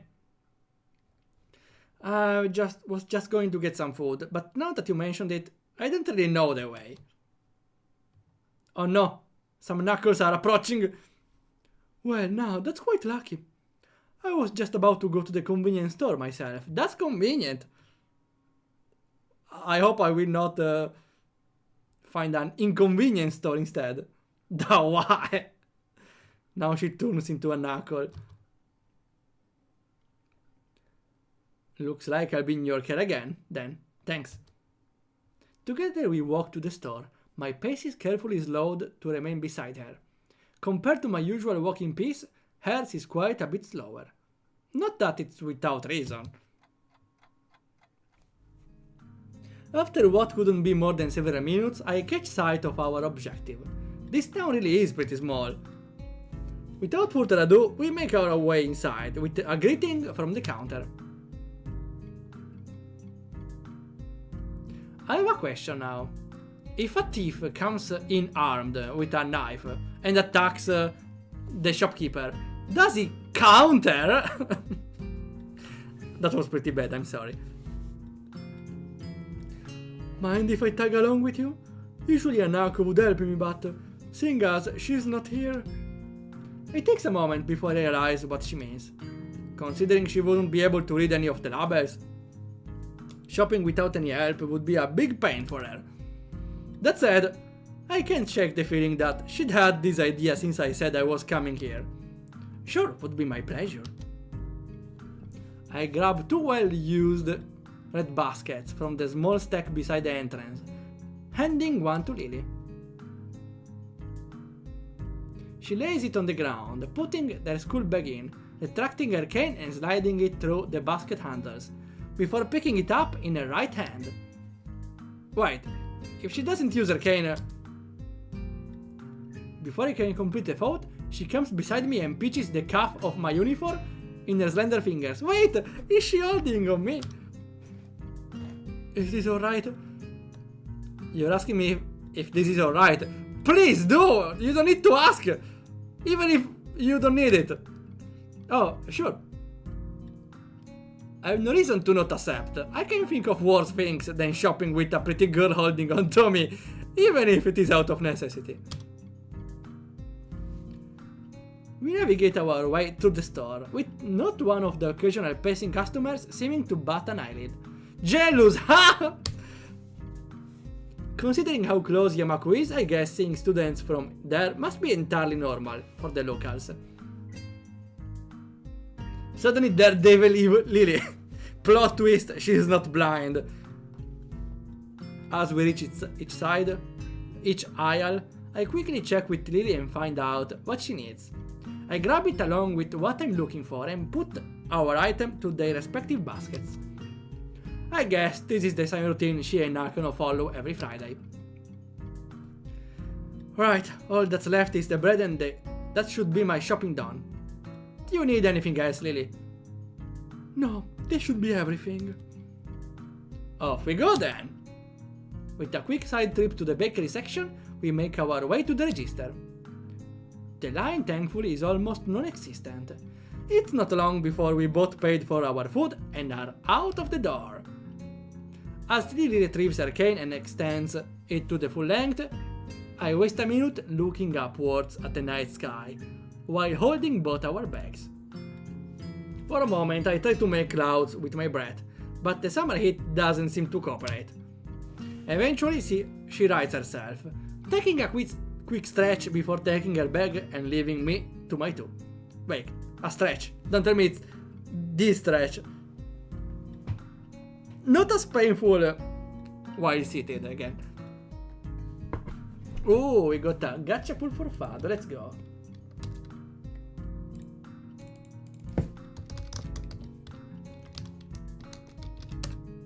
And you got Leven! You got a legendary character. Wow. People are so lucky today. We got 2 legendaries in a row. Should I increase the odds? Yeah, actually the odds are not so slim. Way more generous, to be honest. Wait, eventually she writes herself, taking a quiz. No, I read it. You tired as well? The festival preparation have been a complete chaos. Shizune breathing down my neck doesn't exactly help things either. Hey, she's only trying to get everything organized. Better now than later, right? I suppose. I'm going to enjoy relaxing in town tomorrow, that's for certain. I guess the festival preparations must be taking their toll on both of them. We walk out into the quiet street, between ourselves as we carry our bags of food and supplies from the store. Wait, what's that? I notice a very distinctive figure making its way towards us, silhouetted by the street lamps. Is that Hanako? For a second I think it's another May student from my class, but as he, or should I say she, gets closer, I recognize her quickly. Yeah, it's Hanako. No! It's Rin! I wasn't expecting Rin. Rin? What are you doing here so late? Rin? Rin perks her head. It was me, Rin! I can see her doing something like that. Maybe.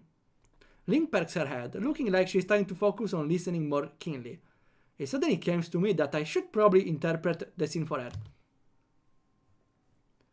It's Rin Tezuka, I think, was the name, from our school. She stiffens at the name and gives a complicated-looking expression, something like a forced fusion of composed smile and painful cringe. Lily reacts well to the cringe. Ah, I understand. I guess Lily knows Rin too. Rin turns to look at us, looking terribly out of it. I'm not entirely sure if she recognizes either of us, or at least she doesn't acknowledge if she does. She looks like a zombie, or a statue. A statue of a zombie. She has the power of cringe, the fifth element. But slowly, some symptoms of understanding seems to light in her dark eyes. This is something she must react to. Rin blinks once. Very truly. Hello. There is an awkward pause, everyone waiting for someone else to say something. What are you doing here this late? I was wondering about that myself too. Just now. Wait, are you lost? Some people asked that just before. I assume they were wondering the same. I don't know, they didn't know either. I asked. That's why I'm wondering. So that was pretty much it. It's a murder mystery without a murder. Can I change? Wait, are we still in time for Rin's route?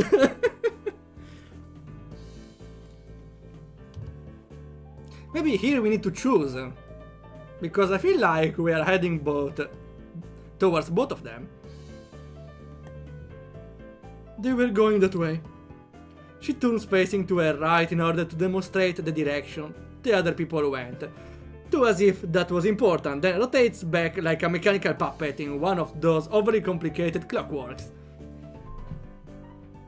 Let's move on with this blind run. I mean...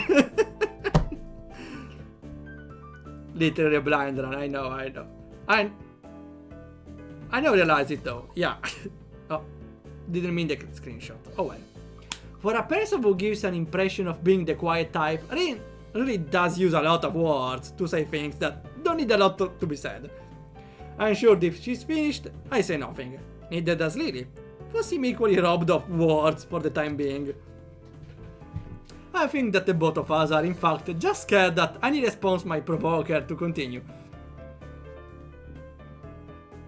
Our stupefied lack of reaction doesn't faze Rin at all. She keeps looking at us expectantly, a calm hint of expression on her blank face. She seems to be that kind of person, always so relaxed. As if bull elephant grade sedatives were flowing in her veins in the place of blood. Do you have amnesia? I don't recall you having anything of the sort, though. No, I don't think it's that. The other passerby were probably just worried, though. You do look really lost, the way you're standing in the middle of the street. Oh, I see. Do you? Maybe I should have taken some other kind of pose in that case. I ponder for a while whether I should chase this angle further or give up for the sake of my own sanity. I decide on the latter. Seems that most of the time it's better not to read too deeply into what Rin is babbling about. Talking with Rin is like playing chess with a supercomputer who does seemingly completely random moves. As if to mock everything you know about chess. It's like that except with human interaction. Let me phrase it better. Talking with Rin is like playing AI Minecraft. And even if I win, I feel like losing. Damn, it's just like Kenji said, even when I win, I lose. This is the power of the girls of Yamaku. I push the thought aside. As too dangerous to consider further.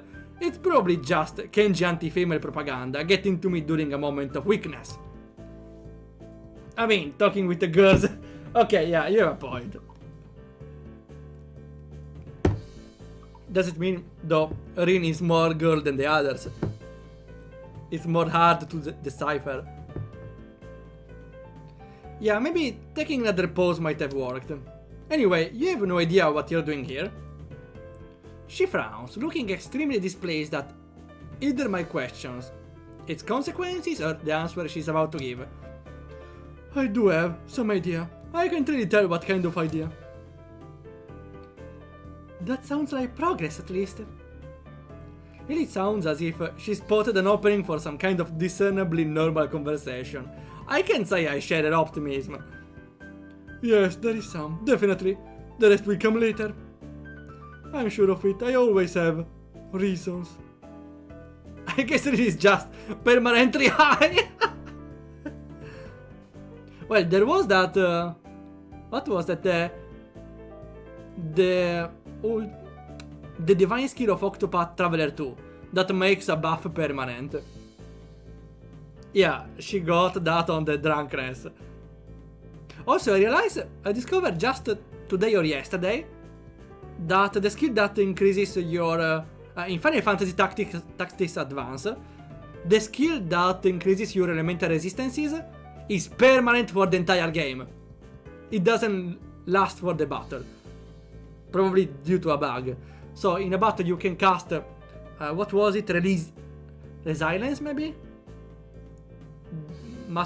The skill that increases your magical resistance, elemental resistance, and you have a permanent buff for the game.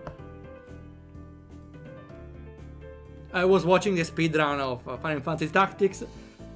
The first 2 hours is grinding in the first mission.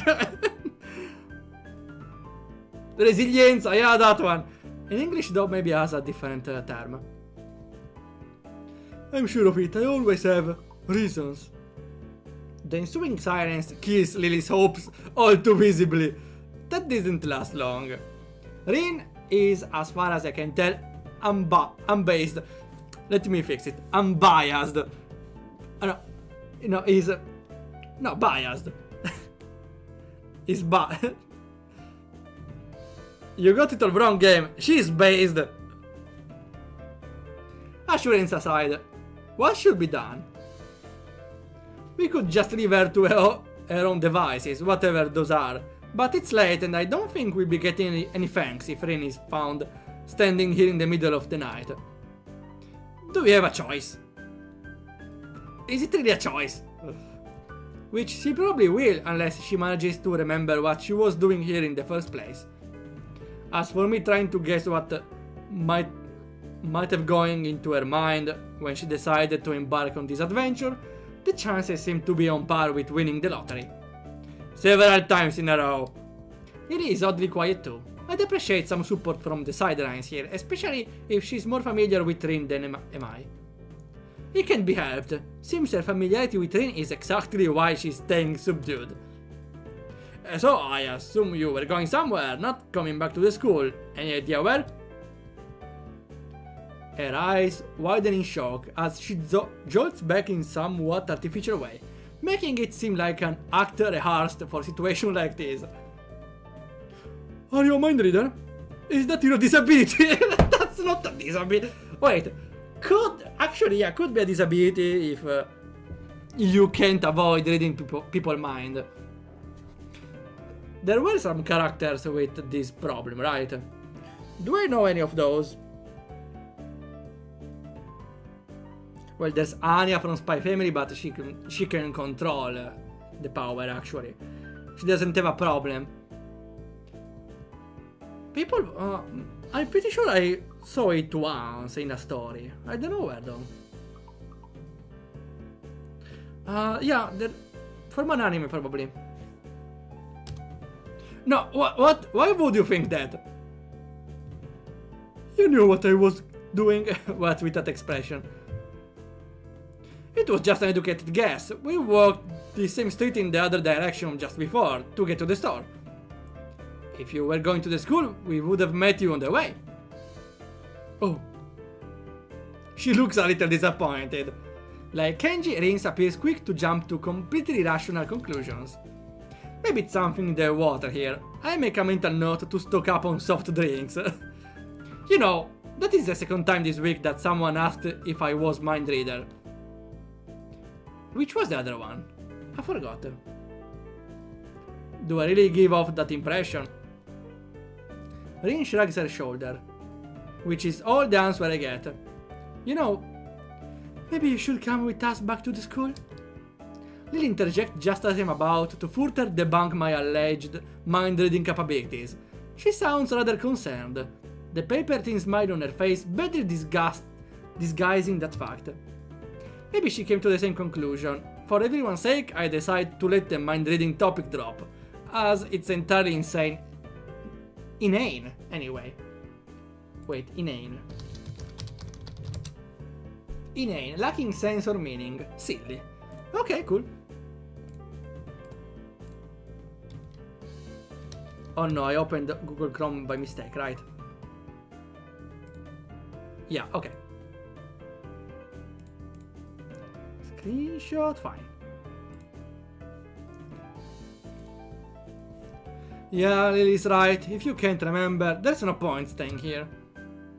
Rin considers this rather simple deduction for a moment, then nods. Okay. That was more complex than it needed to. We start towards the school again, having wasted way more time than necessary with this episode. Rin walks along the edge of the sidewalk in an arrhythmic way, looking like a mix of sleepwalker and rope dancer, while Lily keeps one hand on my shoulder, tapping at the ground with her cane. Oh, she's still on my shoulder. That's sweet. Tap, step, step, tap, step. Apart from that and few fragments of beginnings of conversations, it's quiet. A quiet, apart from the relaxing one into town, at that. Oh wait, no, I read it, a quiet quietness. No, instead it's a quiet, quite apart. How's the mural going? We are going to get bad luck. Never talk about work in pro- I'm sorry! I'm sure it will be wonderful. Bad luck. Sorry, Lily, I'm going to read now. Tap, step, tap. She doesn't care to talk about it. Lily's politeness feels out of place for the first time. Step, step, step.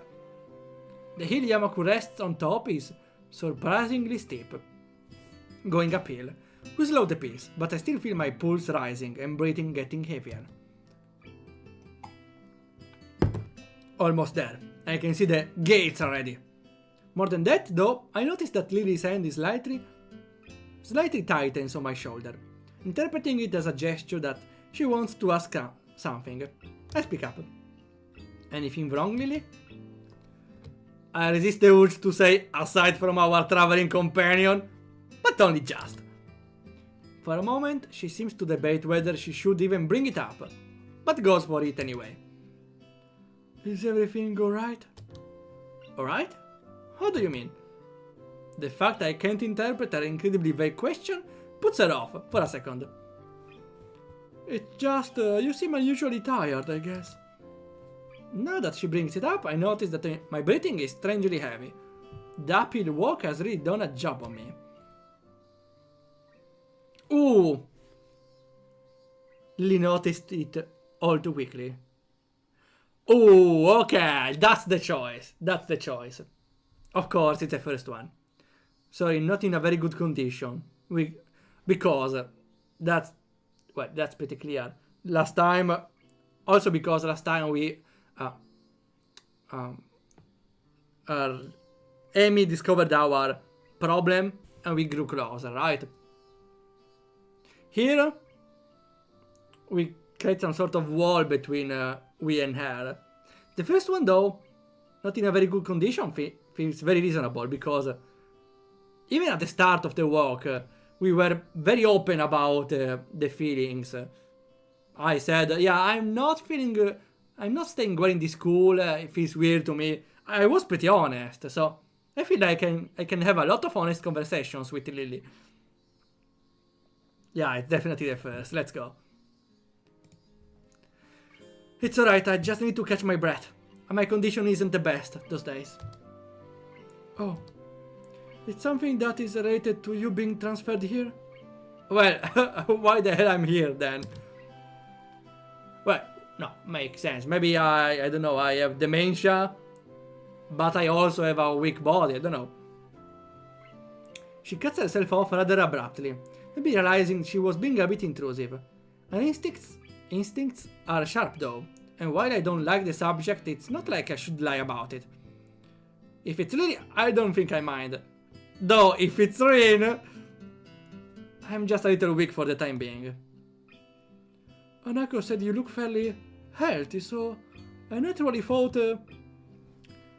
Lily doesn't finish her sentence again, letting it trail off with a measure of concern. As she furrows her brow, Lily's uncomfortable expression spurs me to say at least something to ease her feelings. It's surprising she's this flustered, considering her straightforward attitude with her own blindness. She must know that not all share her own comfort about such things. No, it's okay. I have a pretty... I guess the best way to put it would be messed up heart. Arrhythmia. It's a bad heart attack a while ago because of it. And spent most of the spring in hospital. And then in Yamaku on doctor orders. Couldn't be Rin anyway. She can put her hand on my shoulder. Wait, now that I think about it, Rin is the least lewd person here. She can't headbutt anyone. She silently nods her head in acknowledgement. My answer, though, only seems to make Lily furrow her brow even further. She doesn't seem to quite know how to react, given me we don't really know each other that well. I can't really fault her for it, given I have the exact same reaction. While I do want to assuage her concern, to relieve, I suppose.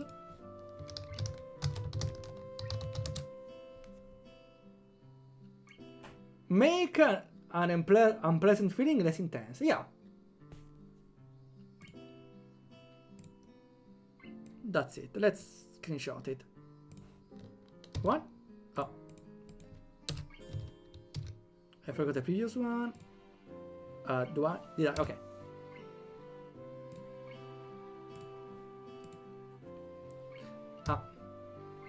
I really don't want to dwell on this either. But don't worry about it. I try to offer a reassuring smile, but I realize the futility. Without knowing this, Lily smiles at me reassuringly, but doesn't say anything further. I bet Rin is the freakiest. She probably has a body painting scene or something. Oh! Wait, how does she body paint herself? Ah, we body paint her. Okay, makes sense. No, yeah, for now she's the only one who made some sexual jokes. At least once.